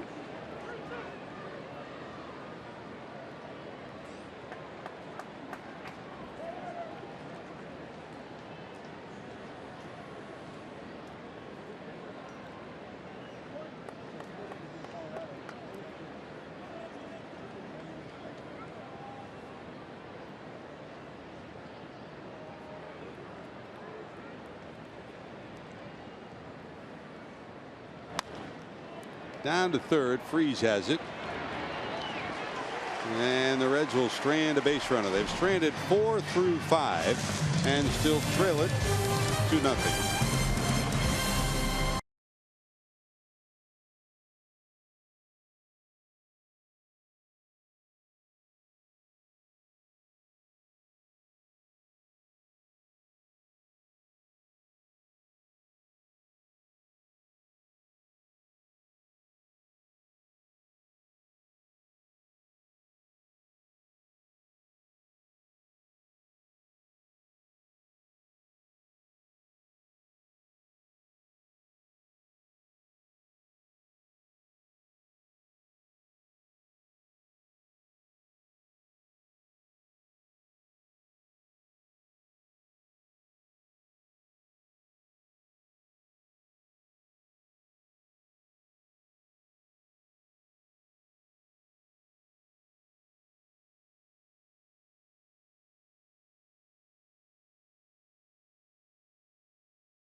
Travel to a galaxy far, far away. March the 6th through the 8th. On Friday, May the 6th through the 8th. May the 6th, the first 20,000 fans will receive a Star Wars poster.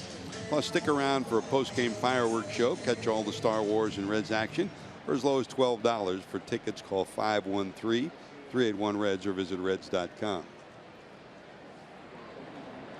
Luke. I'll never forget that story you told me about when you were staying down in Atlanta and they had a Star Wars convention. Oh, yeah. And out of the elevator came a guy in an authentic Darth Vader outfit. And with he Chewie. was about 7 feet tall with Chewie. And what did he say to you, George? He said, "Hey, I watch you and Chris all the time on TV. We're big Reds fans." That was Comic-Con convention. We were there for like 4 years in a row. There's a bouncer back to the pitcher. Nicasio's retired, and there's one away. That was amazing. I had a parade right in downtown Atlanta, a complete Star Wars parade. They were selling the Stormtrooper costumes for about $2,000 each. People were buying them like they were hotcakes. A Reds fan in a Darth Vader outfit. Who's your favorite Star Wars character? Oh, I don't know. Jabba the Hutt. I kind of like Jabba's attitude.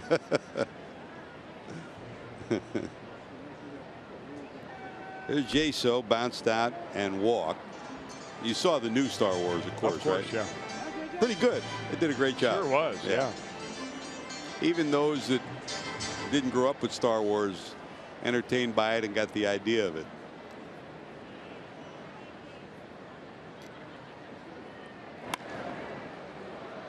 Two hopper down to Phillips. He smothers it. 2 away.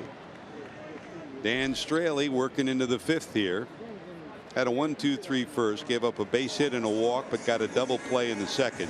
In the 3rd, a leadoff hit, a sacrifice, a walk, and then a base hit by Freese made it 1-0. And then in the 4th, the homer by Harrison made it 2-0, and that's where we are. So a workmanlike night so far for Straley. He has pitched well. The Reds just searching for offense against one of the best offensive teams in the league. Here's McCutchen, bounced out, struck out. In his career, Dan Straley's won 13 games, all of them in the American League. So he's seeking his first National League victory. Well, what he's done so far tonight is when he's missed his spot, he's not missed in the middle of the strike zone. Popped up right side, out of play. He's not overpowering, but he changes speeds. He throws all of his pitches out of the same arm slot. And he's got a nice little tight a couple of different breaking balls. He's got kind of a bigger curve ball and a very tight slider. We're probably going to see that tight slider right here. Here it is. We talk about the Red shuttle down to Louisville so close. When he was in Oakland, it was the same story for him when he was at AAA Sacramento. 8 times back and forth from Sacramento to Oakland in a 2-year period.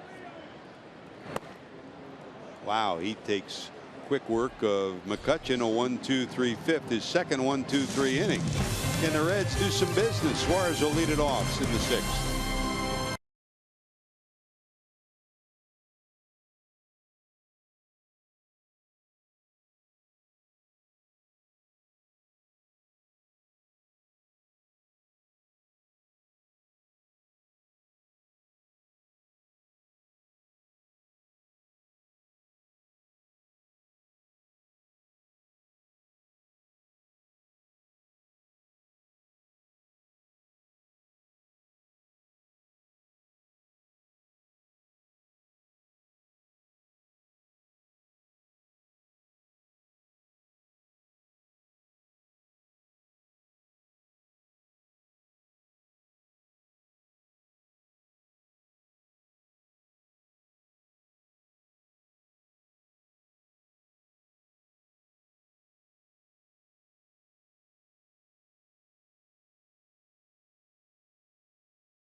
broadcast is presented by authority of the Cincinnati Reds and may not be reproduced or retransmitted in any form.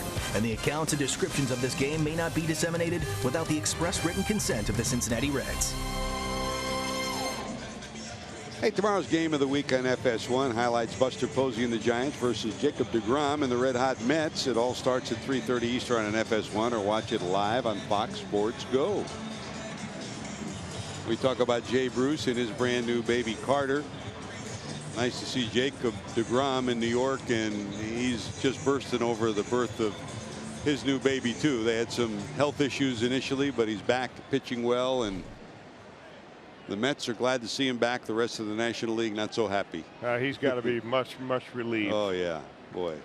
And he said he made it clear that he had so many texts and letters and messages from people all over baseball giving him support as he stayed home with his new baby. Here's Eugenio Suarez, struck out, flied out 0 for 2. Nicasio has struck out 6 in 5 innings of work. All 6 of those came in the first 3. Well, the most innings that Juan Nicasio has pitched in a ball game this year is 6, and here he is in the 6th inning, has not given up a run yet. Make that 7 strikeouts for Juan Nicasio, first out of the 6. And here's Joey, who singled and walked. He's been on base twice. 7 strikeouts ties his high water mark on the season. He did that in the first outing that he had when he beat the St. Louis Cardinals 5-1 back on April the 6th. You know, for Nicasio, it's all been about control. I mean, there you see it. Look, Cervelli back there saying, come on, throw the ball over the plate. Cervelli's setting up inside. That ball's high and away, but it looks like it's good enough pitch that Votto's going to swing at. Cervelli just trying to convince him to get that ball in there when I want it in.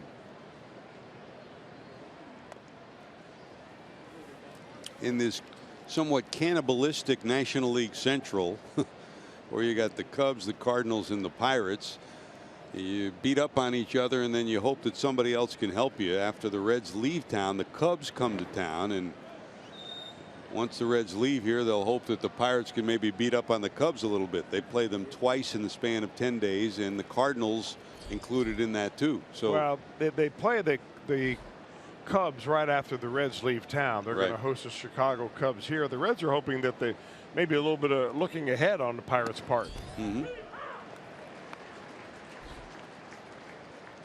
Going into play tonight, Cubs off to a remarkable start. Pirates 4 games back, Cardinals 5, and the Reds 4 games under 500 in 4th place in the division. 2 balls, 2 strikes. That's a call, strike 3 to Joey. Doesn't like the call. Back-to-back strikeouts. That's the first strikeout looking for Nicasio, and 8 punch-outs on the night. This is the spot that they wanted Nicasio to throw to Votto each of the first 2 times up. And what he did the first time is had that ball drift out over the plate, base hit. Last time, missed that spot for a walk. Votto thought it was inside, but not much of an argument there. I mean, the guy's a big guy with a really big arm. Nicasio always has. Throws a lot of four-seam fastball, averages 94 miles an hour with that pitch. Not quite as big, but big hands. Kind of reminds you of Bob Veal a little bit, who was a big, immense pitcher for the Pirates here back in the day. Well, he comes from a town known for really mainly shortstops. San Pedro de Macorís, but it's also Johnny Cueto's hometown. So recently they've been known for pretty good pitching. In fact, the Reds will see Johnny Cueto on Monday. That'll be a really good game. It should be rocking at Great American Ballpark. Hope you have a chance to come out as the Reds head home after this 6-game road trip. 1 ball, 1 strike. And Reds fans will always root for the Reds, but you know they'll give Johnny the return love that he deserves.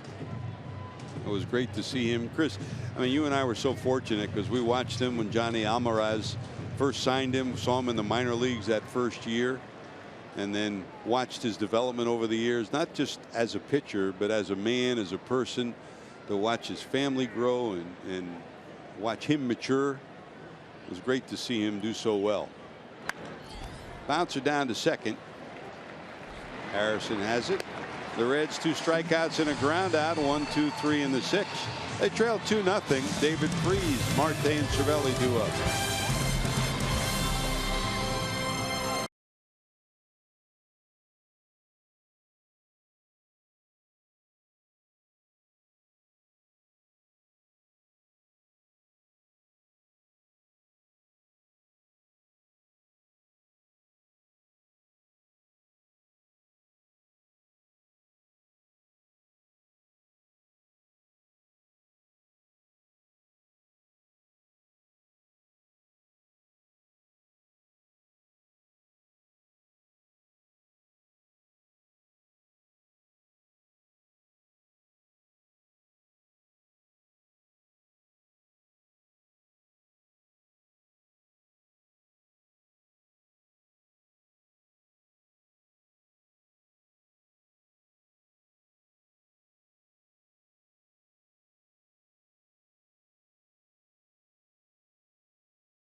Good as you could be, Chris, all things considered. He's been on his game all over the strike zone and in control with the exception of 2 runs the Buccos have put up.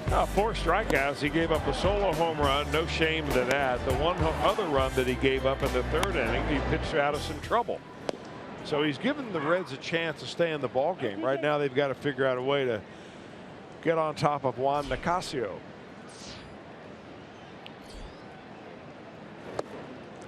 I just like the way the Straley, when he comes inside, he doesn't miss over the plate.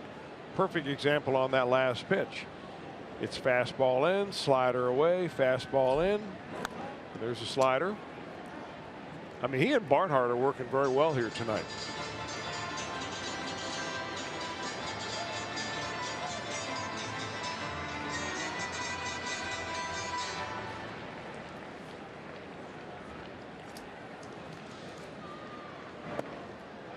Did he go? No, he didn't. 1 ball and 2 strikes. David Freese struck out first time up in his single to right in the 3rd. He got jammed and looped one into right, produced the first run for the Pirates, gave them a 1-0 lead.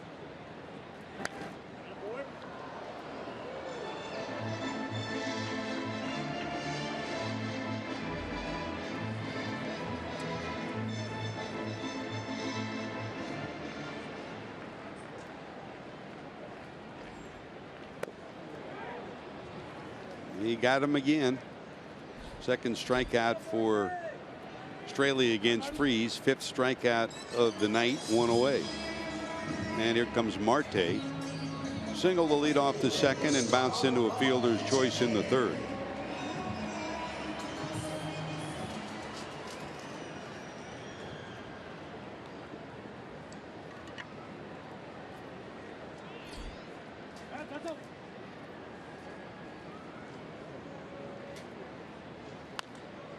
That's past Suarez down the 3rd base line all the way into the corner.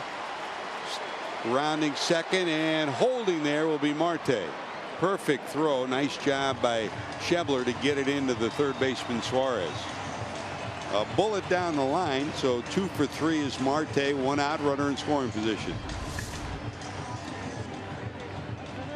Sam Marte has already had a base hit on a two-strike count to right field, where he punched it just into between the second baseman and the first baseman.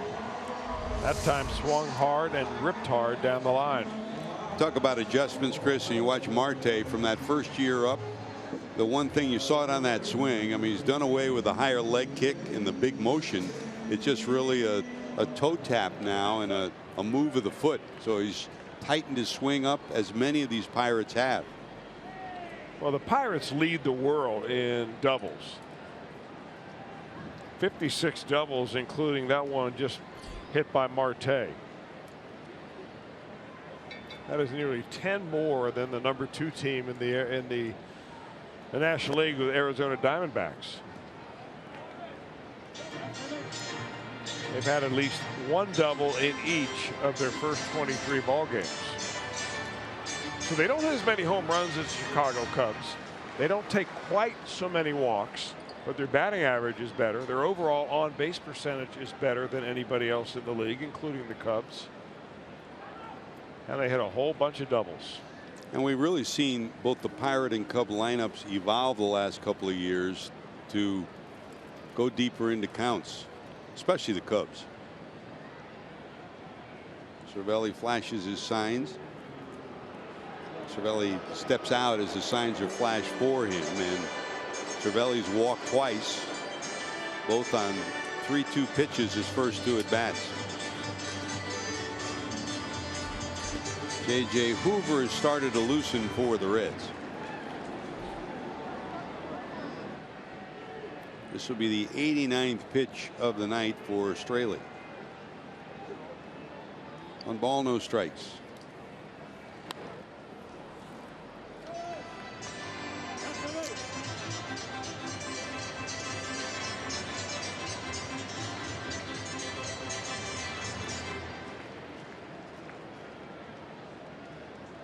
Marte, great speed off second.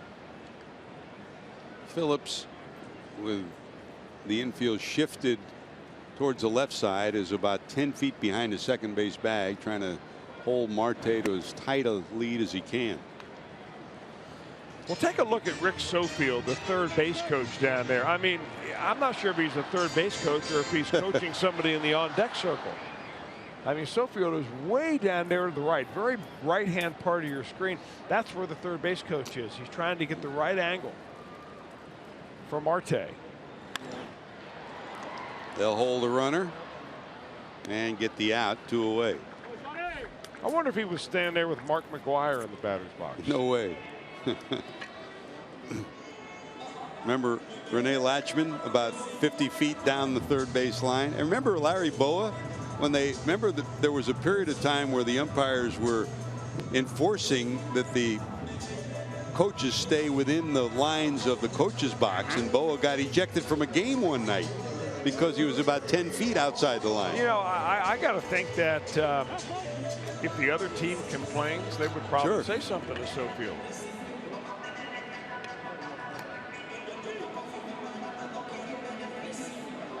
So 2 away. And here comes Polanco, who's hit into 2 double plays.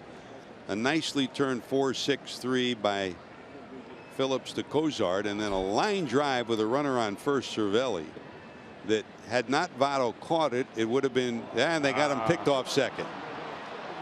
Cozart will run him back, and Suarez will tag him. Well, they tried to pick the Reds' pocket. Instead, the runner erased. See if the Reds can pick up the offense now. They trail 2-0.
Game summary. Pirates lead the Reds 2-0.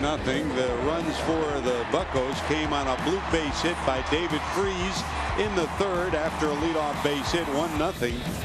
And then the guy who's been killing the Reds since he came to the major leagues, the former Cincinnati product, Josh Harrison, his first homer in almost a year, 2-0.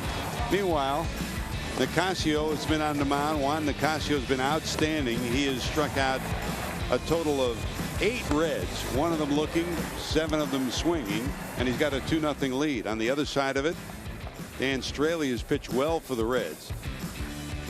No runs, 3 hits for Cincinnati, 2 runs, 5 hits, no errors. Your report card on Straley so far, Chris. Hey, he's keeping the team in the ball game, and that's all you can ask out of a starting pitcher right now, just unable to solve Nicasio. Jay Bruce sends this one to right, but over as Polanco will haul it in. Bruce double bounced into a fielder's choice, and this fly ball to right, 1 away here in the 7th. And that'll bring up Tucker Barnhart. Struck out, bounced out 0 for 2. You know, through this Reds rebuilding process, the weakness is obviously the pitching. This year it's the pitching because you've got guys on the disabled list. You're waiting for Homer Bailey to get back. Don't expect him to come back and, you know, be Bob Gibson from the very get-go. He's got to have a little lead-in time coming back after Tommy John surgery. And the same for DeSclafani. But it's the strength of the ball club, you would think, is the core that has been kept together. Votto, Phillips, Cozart, Mesoraco, Bruce, and they're not scoring a whole lot of runs.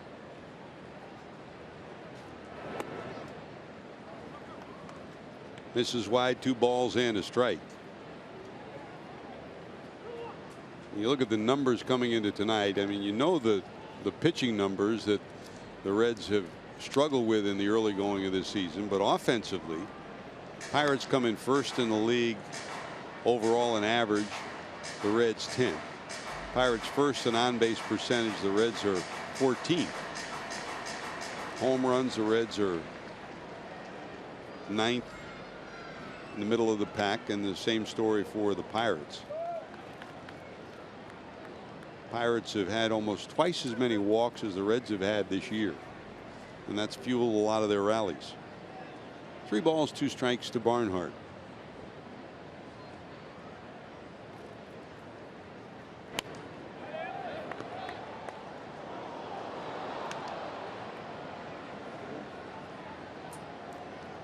Lack of home run power on the Red side, and being burned by home runs on the pitching side is a lethal combination, and that's happened to the Reds so far this year. 3-2. Interesting comment that Brian Price had to make when we were in New York, Chris, and that was that, you know, I know we're struggling, but the one thing we do know is that we have a plan, a pitching plan, and we know when this whole thing is over, said and done, that when our young pitchers get their feet on the ground and we get our veteran pitchers back, we think we're going to have a pretty good rotation. And that's where it all starts. That's a liner right at Harrison, 2 away. Hey, don't forget, get ready for Reds action 30 minutes before every game with all the info you need for every day's game with Reds Live on Fox Sports Ohio. Reds Live presented by Ray St. Clair Roofing. Matt Sigafus not on the road trip. He's back in Cincinnati with the guys. Jeff Pecoro, Brian Giesenslaw will be filling us in on what's going on in the world of baseball and putting a recap story into this one. Hopefully it's a smiling scoreboard that the Reds give them the report on for Reds Live postgame. Schebler struck out, reached on a dribble base hit in the 5th. Sacrificed all the way to third, was left stranded there. 1 ball, 1 strike.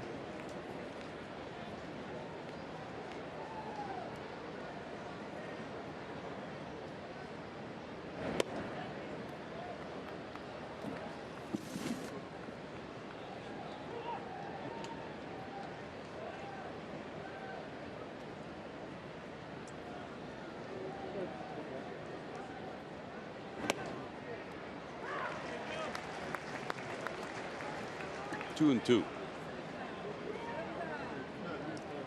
It's one thing to put a sign inside, Chris. You look at Cervelli, he doesn't give you a sign there. He sets up inside. He said he don't want you to make a mistake. Well, the other thing he does, and he's telling us what pitch is coming, because when he moves inside to a left-hander or outside to a right-hander, he takes his glove and he kind of touches the ground. So he's trying to impress upon Nicasio, not only do I want it on this side of the plate, but I want it down in the dirt. He doesn't do that on the fastball. Here comes the heater. Come on, give me a good fastball right here. Get it inside.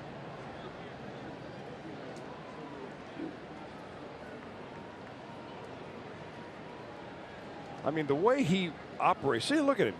The way he's operating with the pitcher, it can fire the pitcher up a little bit.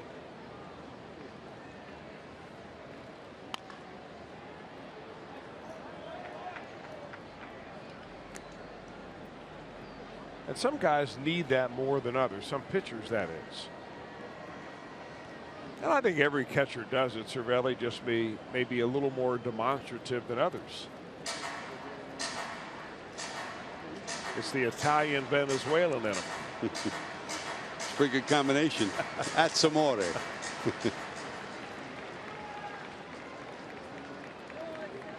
Fastball away this time. And he drifted it over the middle of the plate, but it's banged down to second. Another 1-2-3. Here comes Josh Harrison as we go to the bottom of 7.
On to the lead here on Fox Sports Ohio. I'm Jim Day. We haven't updated you on John Moscott, who left the game in New York when he was feeling it a little bit on his surgically repaired shoulder, his non-throwing shoulder. Said it was just a little bit of scar tissue in there. In fact, manager Brian Price said he had the same surgery when he was a pitcher, although on his throwing shoulder. Said sometimes it just feels like gravel is in there, but they do not expect him to miss any time. The reports are good on Moscott making his next start. As for Anthony DeSclafani, he was supposed to make a rehab start last night. They pushed him back a day. They wanted to get him an extra day to see the doctors and just make sure that everything was A-OK. There's scar tissue forming around that oblique injury. He pitched at Low A Dayton tonight. 5 innings, 3 hits, no runs, 1 walk, 3 strikeouts through 77 pitches. Only 5 innings. That could be by design. Who knows? Find out after the game. But very good possibility we could see DeSclafani starting on this next homestand. So, JD, as you add it up, and we all speculate, and the Reds certainly are going to do it step by step, inch by inch. They're not going to do it in one big swoop, but it appears that DeSclafani will be first, Bailey will be second, and then Lamb would be third, hopefully coming back, right? Well, they haven't guaranteed John Lamb a spot coming back. Although Brian Price did mention him today. Last start was brilliant, 8 innings, the longest of his career. Homer, he's kind of been non-committal on Homer, whether or not it's going to be 1 or 2 more starts, and they might give him an extra day after this last start because he's done a lot of traveling as well. So they're gonna nurse him back a little bit. Not sure about Homer. Thanks, JD. Great stop by Joey Votto, his second big defensive play, both of them against Polanco. He robbed him of extra bases with a catch of a line drive, and here's a wicked hop that Chris somehow he gloves and makes an out of it. Boy, Polanco must be thinking I'm hitting it to the wrong guy. Joey said I had no chance there. Oh, 1 away. And here comes Josh Harrison with the new pitcher for the Reds, J.J. Hoover. So Straley pitched great for 6 innings. Didn't get any run support, but he certainly didn't hurt his cause tonight, Chris. Oh, he pitched a very good ball game. 6 innings, 2 runs overall for Straley. Had 91 pitches, so he was pretty efficient. And you know, he was pitching against a hot Pittsburgh ball club here. Kept his team right in the ball game. Harrison struck out, ripped his first homer in about a year. That was in the 4th to give the Pirates their 2-0 lead. You know, just the fact that J.J. Hoover is in the ball game when the Reds are losing in the 7th inning shows you the status of the Reds bullpen overall. I mean, they're trying to get Hoover well again. Came into the season as the Reds closer. That didn't work out. They tried to get him a few tune-up outings. Those didn't work out. Although he did pitch well his last time out against the Cubs.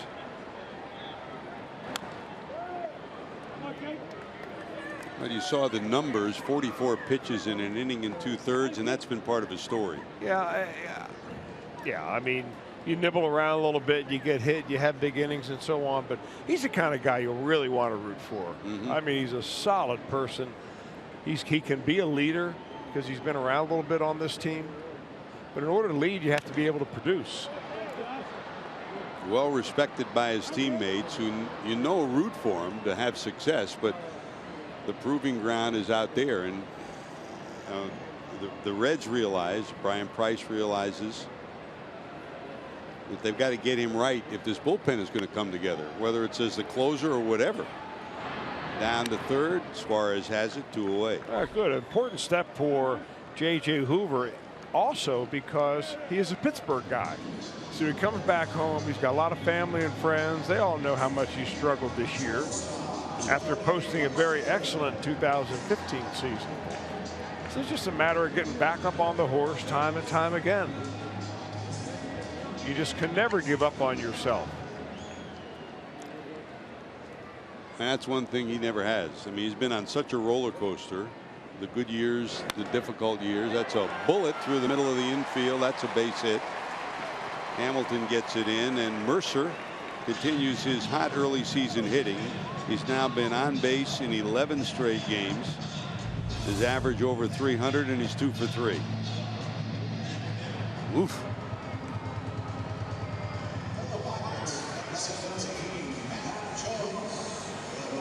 Here's Matt Joyce coming out of the dugout, and he'll bat for Nicasio. So Nicasio's night is done. He will exit with an outstanding night. He allowed the Reds only 3 hits. A single by Votto in the 1st, a double by Bruce in the 2nd, and a dribble hit by Schebler in the 5th. No runs and 3 hits allowed. Meanwhile, he struck out 8 on the night. For Nicasio, that is his longest outing as a starter since almost exactly 2 years.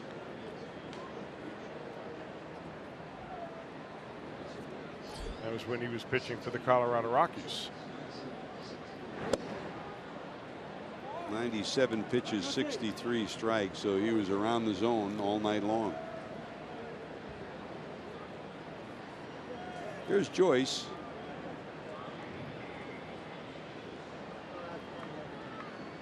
Hit his first homer of the year on Monday in that road trip to Colorado.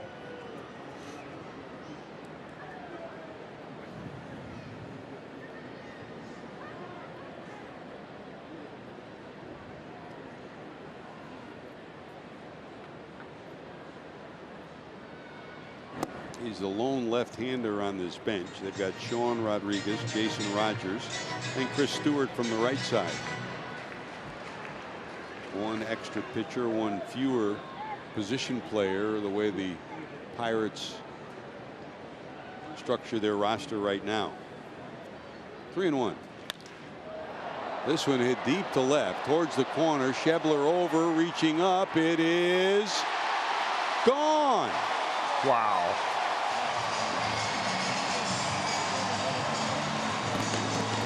They Barrett out to give it a close look. It bounced, it looked like, off the top of the fence or the railing next to it into the seats. So it's a 2-run home run. Now that's J.J. Hoover looking at the scoreboard here, the Diamond scoreboard, looking at the review of this, and he's going to take another look at it. I thought this ball was going to drift foul. I think Schebler did too. He's kind of drifting over right there, and he's not sure where he's running out of room, and right on the top of the wall.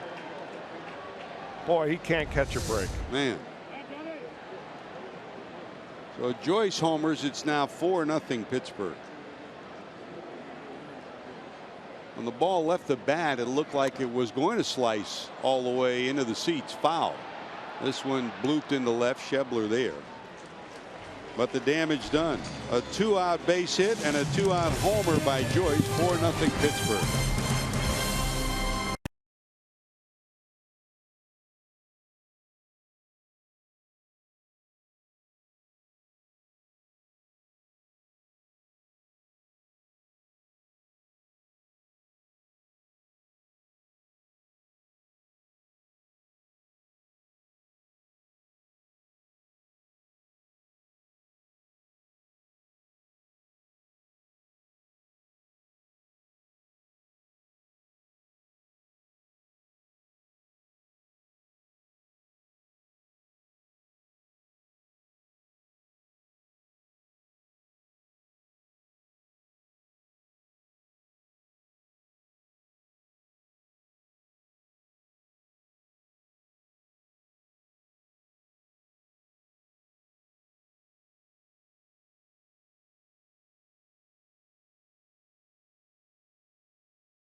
I've got, our son Jeff turns 40 this year. Oh my gosh. He still has his Millennium Falcon from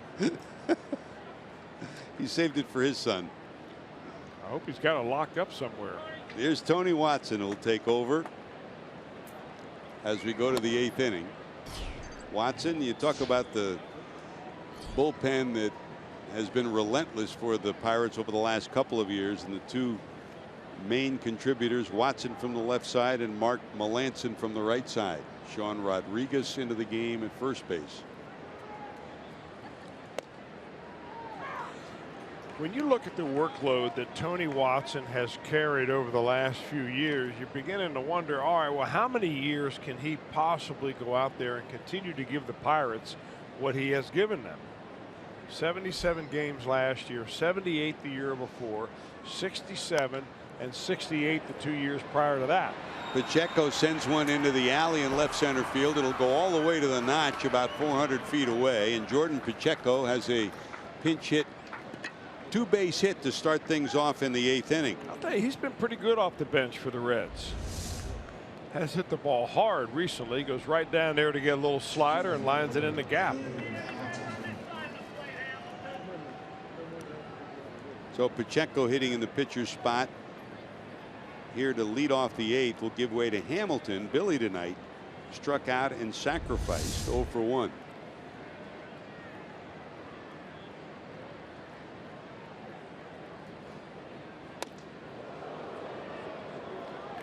Pirates ended up with 2 lengthy extra inning games on their 9-game West Coast swing.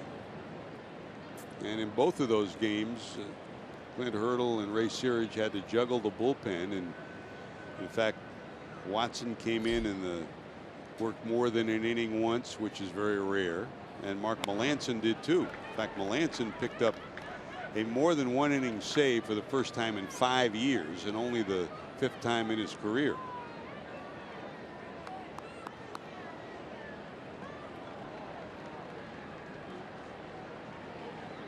They've been lethal at the end of the pen for the Pirates. 1 ball, 1 strike.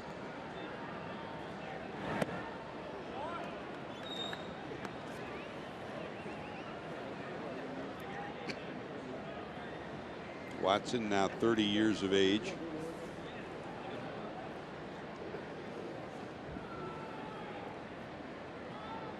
Has been at his best here at home. His ERA is under 1.7 in his career here at PNC Park.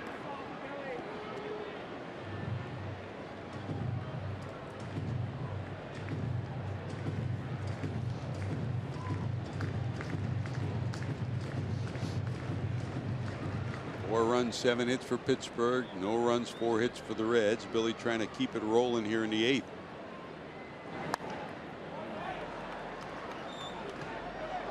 Balls, 2 strikes, out of play to the right side.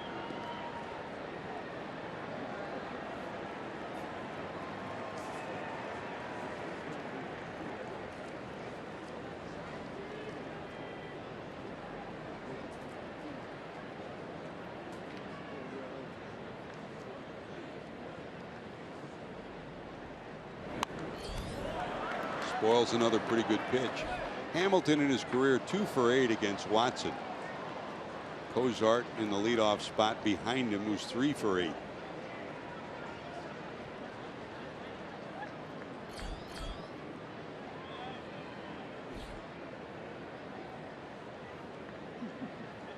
Good speed at second in Pacheco after his leadoff double.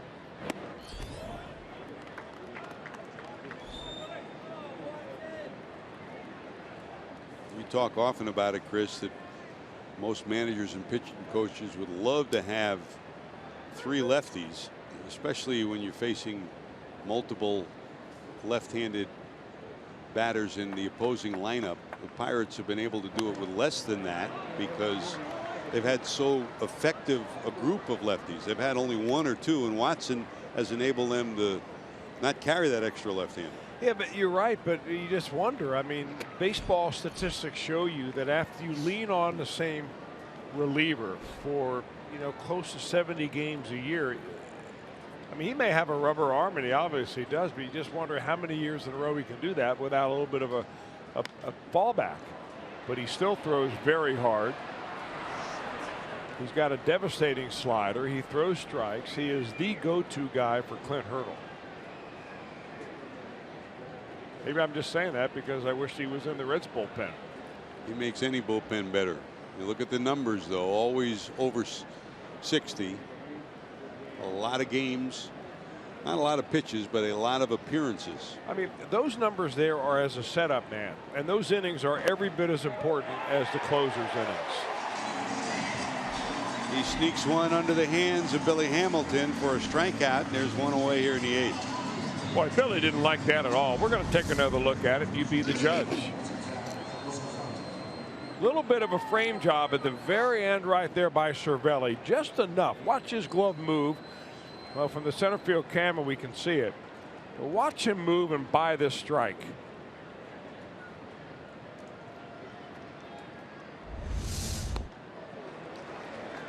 No, one away. Here's Cozart. Zach, strikeout, flied out, bounced out, 0 for 3.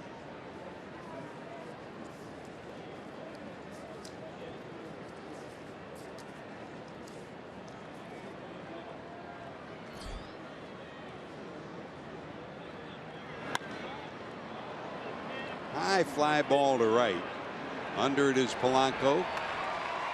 Going nowhere at second is Pacheco as the throw will be right on the bag. It's cut by the shortstop. Well, there's 2 away. Hey, don't forget, a busy April on Fox Sports Ohio concludes tomorrow as the Reds face the Pirates in game 2 of this 3-game series. Reds Live kicks off everything at 6:30, followed by the first pitch at 7. April in the Ohio is presented by Meyer. And tomorrow, Francisco Liriano was originally scheduled to pitch today's game, but when they got snowed out yesterday, he was pushed back a day. He'll make his 5th start, and Alfredo Simon will go for the Reds. Brian Price, Mark Riggins hoping that Simon can regain the touch that he had for the Reds and for the Tigers last year. Another fly ball to right. This will be catchable. Polanco under it. So after the leadoff double, the Reds strand another runner. They've stranded 5 through 8 and still trail it 4-0.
Baseball on Fox Sports Ohio has been brought to you by T-Mobile. Get major league coverage. T-Mobile has doubled its 4G LTE in the last year. And by Toyota. For over 30 offers, visit buyatoyota.com. Toyota, let's go places. Now the Reds going places. The second stop in their 2-city road trip. New York, now Pittsburgh, the first of 3 as you look at downtown Pittsburgh from PNC Park. 4 runs, 7 hits, no errors for the Pirates. No runs for the Reds. Dan Straley started for Cincinnati. 6 innings, allowed 2 runs. J.J. Hoover allowed the 2-run homer in the 7th. We go to the 8th. J.C. Ramirez will take over. Here's Andrew McCutchen. McCutchen tonight bounced out, struck out, all against Straley.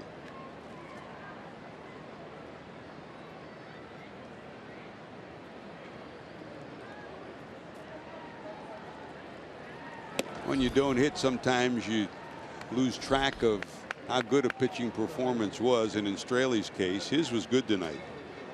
pitched his 6 innings, allowed only a base hit to Marte in the second, 2 hits in the third, and a run scoring hit by Freese. A home run to Josh Harrison in the fourth. He struck out 5 and controlled the #1 hitting offense in the National League Central. But he left trailing 2-0. It's now 4-0.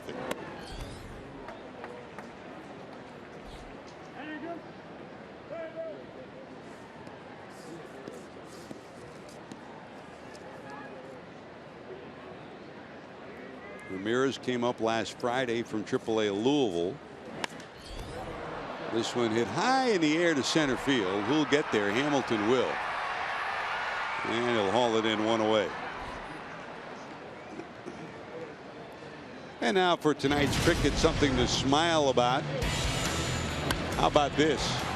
Great stop by the third baseman Suarez over to Phillips, and a brilliant defensive play. A couple of great defensive plays for the Reds on this night.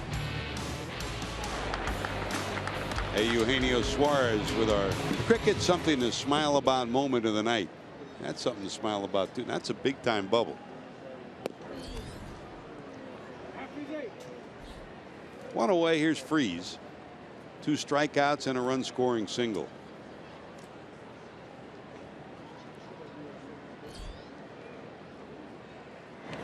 Pirates are still hopeful to get Gung Ho Gong, Chris, back sometime this year, who was so versatile. He played short, played second, played third, was a pinch hitter. But they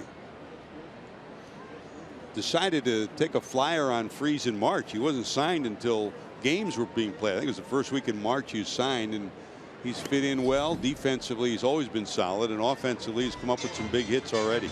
Yeah, Gong, of course, is a shortstop that was having a tremendous year last year. He was upended at second base on a slide. I can't remember what the situation was, but he essentially blew up his knee, and he was lost for the year. He's down in AAA right now rehabbing it. He is 3 for 25 at the plate, so still doesn't have his timing back, but they've got a lot down in the minor leagues to do the Pittsburgh Pirates. They have a number of excellent young pitchers that are on the verge of being major league ready. The first baseman named Josh Bell, converted outfielder, now playing first, is really getting into a hitting down there.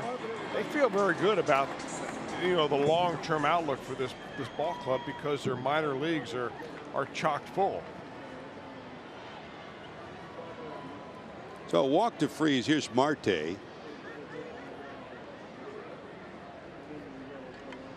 Singled, bounced into a fielder's choice, and doubled to left, and was caught stealing trying to go to third. That pushes his average up to 337 on the season.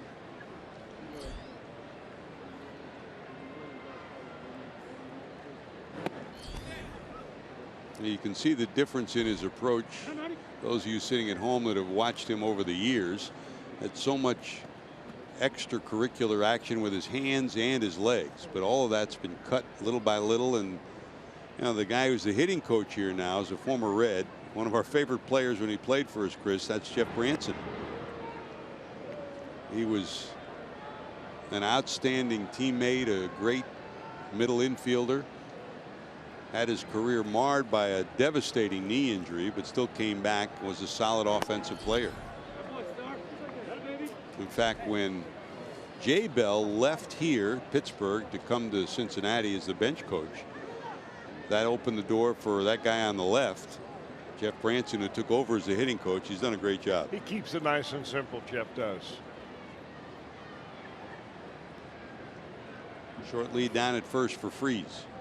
You know, Marte is a guy that they feel can get really, really good, and they're wondering if this might be the year where he really has a breakout. He's been a big leaguer as a full-timer since the age of 24. He's now 27. Lifetime 285 hitter. Do they feel that, you know, when you get to be 27, 28, 29 years old, that is when you hit your peak plateau as a baseball player, especially as a pitcher, or I mean as a hitter. They're just wondering what he can do. It's nice to have the cocoon of McCutchen next to you too. You know, he's been able to grow up not being the man. It's always been McCutchen is the star. Well, you're right, but he's the man when McCutchen is batting second and you're batting fourth. I can't say replaced the man, because for a long time nobody will be replacing Andrew McCutchen around here. 2-2.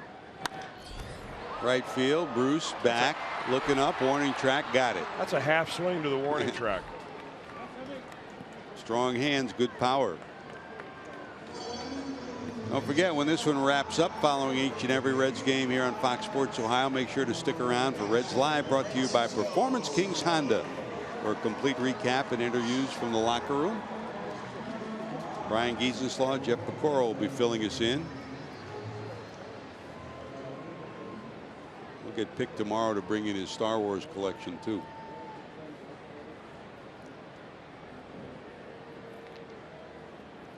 Here's Cervelli. 2 walks and a ground out.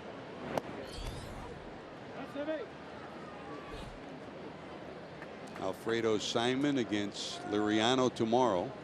Night game tomorrow. Reds Live at 6:30. 1:30 game on Sunday. Reds Live at 1 o'clock.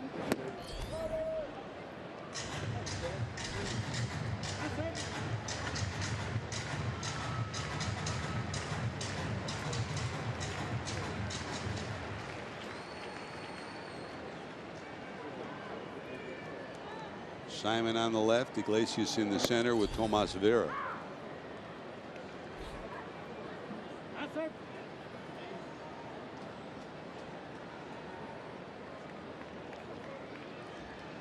Iglesias is like a sponge, isn't he? I mean, even though he doesn't understand English that well, he'll talk to catchers, he'll talk to pitchers about pitching, and he'll talk to Alfredo and anyone else. He attached himself to Johnny Cueto when Cueto was here. Good guy to talk to there.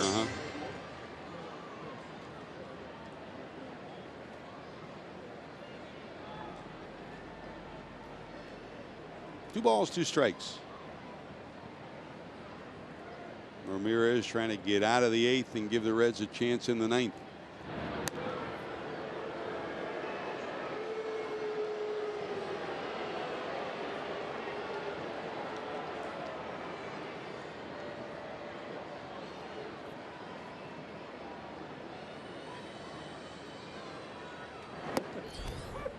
Yes, right on the corner. Now Cervelli got that a couple of times when he was behind the plate, so finally one catches up to him. Last roundup for the Reds, they trail 4-0.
Star Wars Fireworks Friday. See your Cincinnati Reds in action when they take on the Brewers for as low as $12.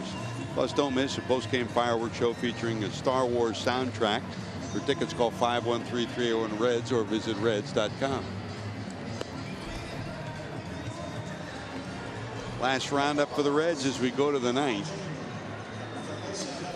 They've got the Jolly Roger ready to raise here unless the Reds can turn this one around. 4 runs, 7 hits for the Pirates. For the Reds, the hits tonight included a single by Votto in the first, a leadoff double by Bruce in the second. That was against the starter Juan Nicasio. Nicasio in the first 3 innings struck out 6. And it wasn't until the 5th when Scott Schebler reached on a infield hit, a dribbler in front of the plate, was sacrificed to second, sacrificed to third, but was stranded there. Nicasio in the 6th struck out 2 more to lead the game with 8 strikeouts on the night. And the last hit for the Reds came to lead off the 8th, a pinch hit double by Pacheco. Here's Arquides Caminero, who will face Votto. Joey tonight had that base hit in the first. He walked in the 4th and struck out looking in the 6th. Caminero, big, tall right-hander with a heavy fastball. And a first name that is derived from the Greek that means pondering. I knew I'd get a past the diving effort by Harrison. He almost came up with another brilliant play, and Joey has a 2-hit game. That is a 98-mile-an-hour fastball that Joey Votto, looking for on a 2-0 count, is able to drive the bat through the zone and get it right on the sweet spot. So 2nd inning in a row, the Reds have a leadoff double. And here's Brandon Phillips. Phillips grounded out, flied out, and grounded out. So tell me more about Arquides. Oh, that's about all. I can tell you that it's not in the top 1,000 names in popularity for boys.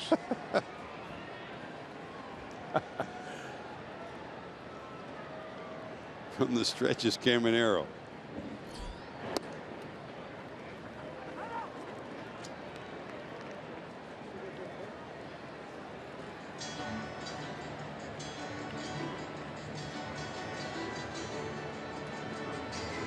Phillips 3 for 4 in his previous matchups with this big right-hander. Out to give him a pep talk is Cervelli. The Reds trying to rally here in the 9th.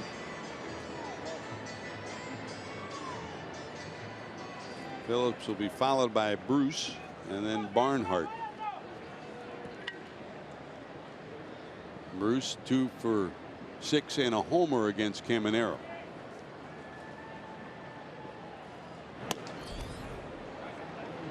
Missing wide, and it's 2-0. Minus the 2-run home run that Hoover gave up in the 8th, this would have been Melanson trying to close it out for his 6th save. The 2-run home run changed it to Caminero. Down to third, foul.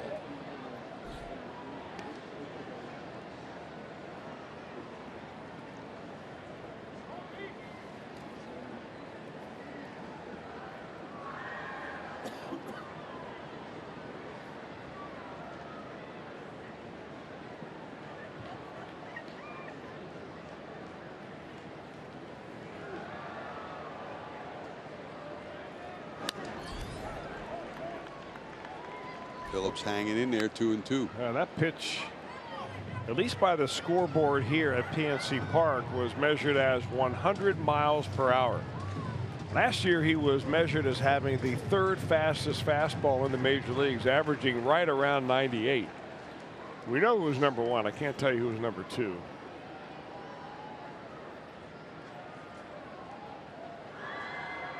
From the stretch, Caminero.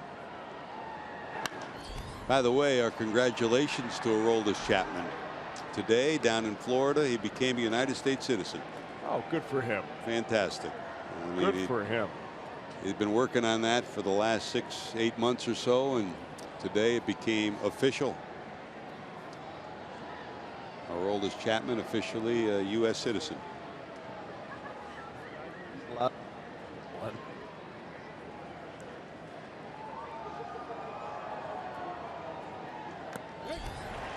Fouled off and dropped, so Phillips stays alive.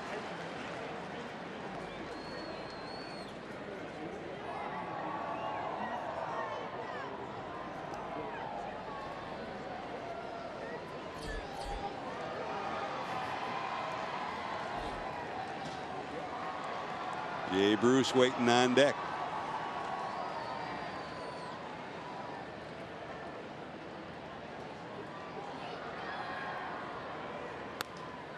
He gets one to the right side. They'll get the out at second. Great job by Jaso. That turned what could have been a first and third situation into an out. So a couple of brilliant defensive plays on the right side of the infield by the Buccos tonight, of Sean Rodriguez rather, that robbed the Reds of what could have been a big inning. Well, the only position he hasn't played so far this year in the field is center field. He's all over the place, Rodriguez is.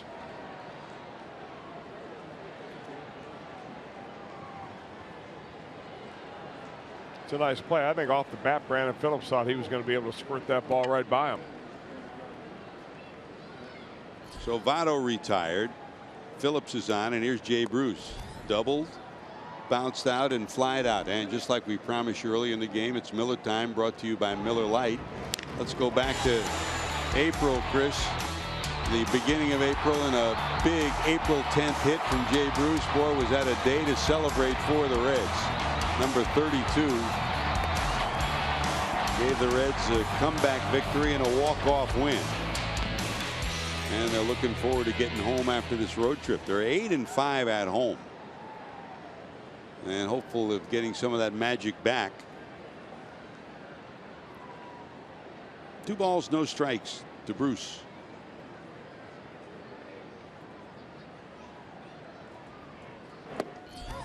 That's a strike on the inside corner.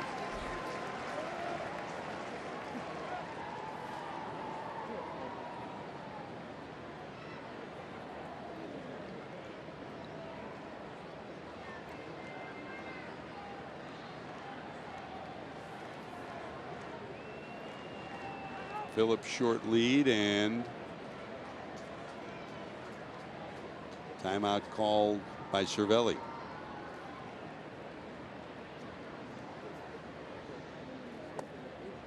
Kicked away, but going nowhere is Brandon.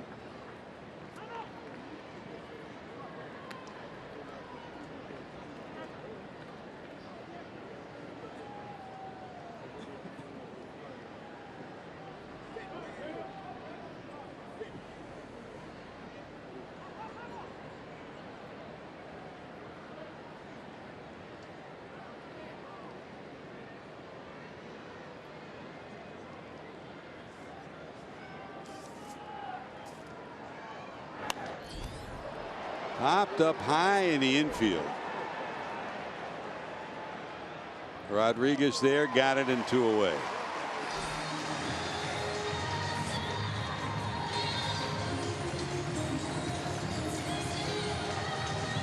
So the Reds down to their final out here in the 9th, and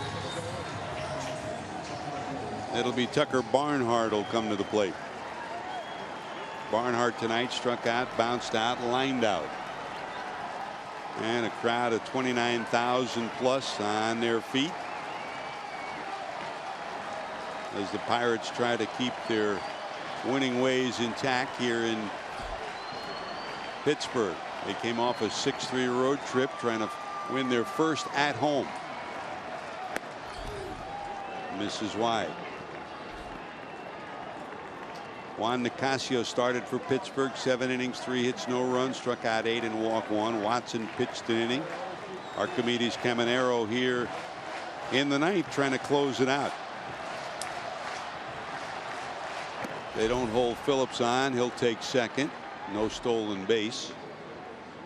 For the Reds, Dan Straley started, 6 innings, allowed 2 runs. He pitched well, though. Allowed a total of 5 hits. Hoover pitched an inning, gave up a 2-run homer. Ramirez pitched a clean inning in the 8th.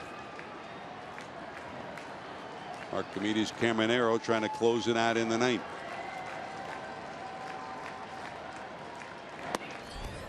That's a strike. 2-1.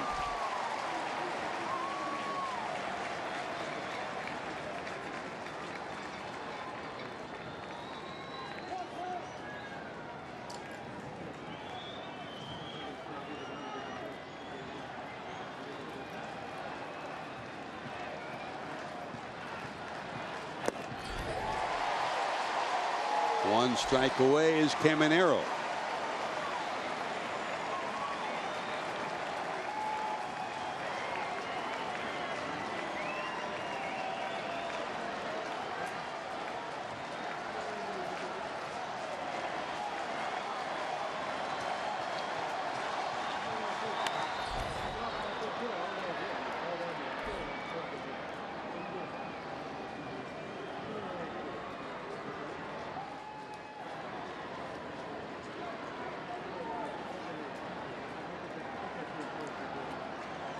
Pirates have always had a solid bullpen. It's even better this year with Caminero coming of age and the addition of Natali Feliz.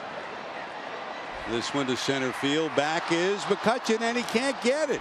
It's off his glove. It bounces on the warning track, and that'll produce a run for the Reds. It'll go as a two-base hit for Barnhart.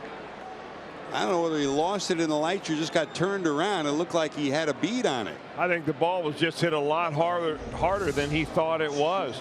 Tucker made the last out in New York in that 3-game set. He hit a bomb. I mean, hit it really well there at Citi Field. It was run down in no man's land out there for the last out of the game. He was in the same situation here, but it goes off the glove of McCutchen. He'll get double for it.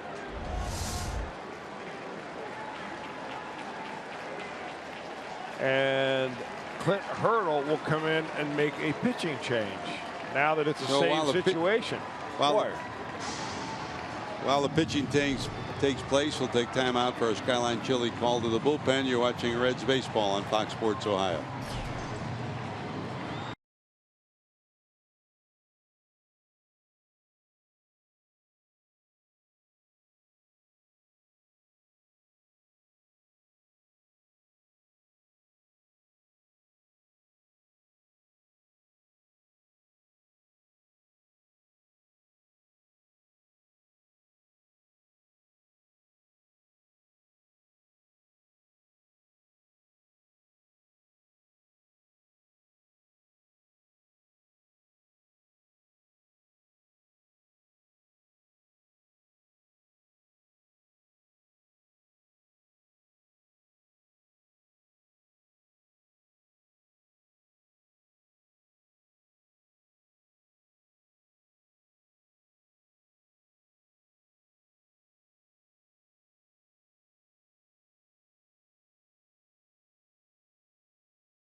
Barnhart double produces a run for the Reds in the 9th, and now the tying run in the on-deck circle. So this is a save situation, and in comes Mark Melancon to take over, the save leader for the Pirates, and a guy who has anchored this bullpen for the last 3 years. Chris, he has been outstanding. Well, he has been, George. I think the fact that it's a save situation is one reason why Hurdle has him in here right now. The other is they're trying to get him right. It has not been very pretty for Mark Melancon the last 3 times out. He gave up 3 hits in an inning and a third against Arizona. The next night, a day after that, he comes in there and he blows a save, his only blown save of the year, by giving up 2 runs in an inning. A day or so ago, he came in against Colorado and he walked 2 batters in a scoreless inning, but he is not nearly the Mark Melancon that Pittsburgh Pirate fans are used to seeing. So an easy save situation here. I think the Hurdle's just trying to kind of get him over the hump a little bit. He'll face Scott Schebler. Schebler 1 for 3, an infield hit. Barnhart off second. That's dribble to the right side and foul for strike 1.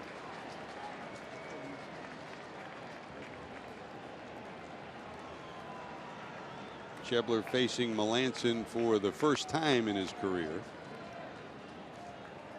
The veteran right-hander. There are the numbers you talk about, Chris, on those 2 games of the lengthy extra inning contest where everybody from both bullpens was used. High in the air to right. This is going to stay in the park and should do it. So it only takes him 2 pitches. He gets the job done. Melanson will pick up the save. Josh Harrison will come in to celebrate with his teammates his home run, first of the year and the first in almost a full year. Gave the Buccos a 2-0 lead, and that was all they needed as they win it 4-1. For the Pirates, they win game 1 of this 3-game set. A whole lot more to talk about, and we'll be back with more after these messages.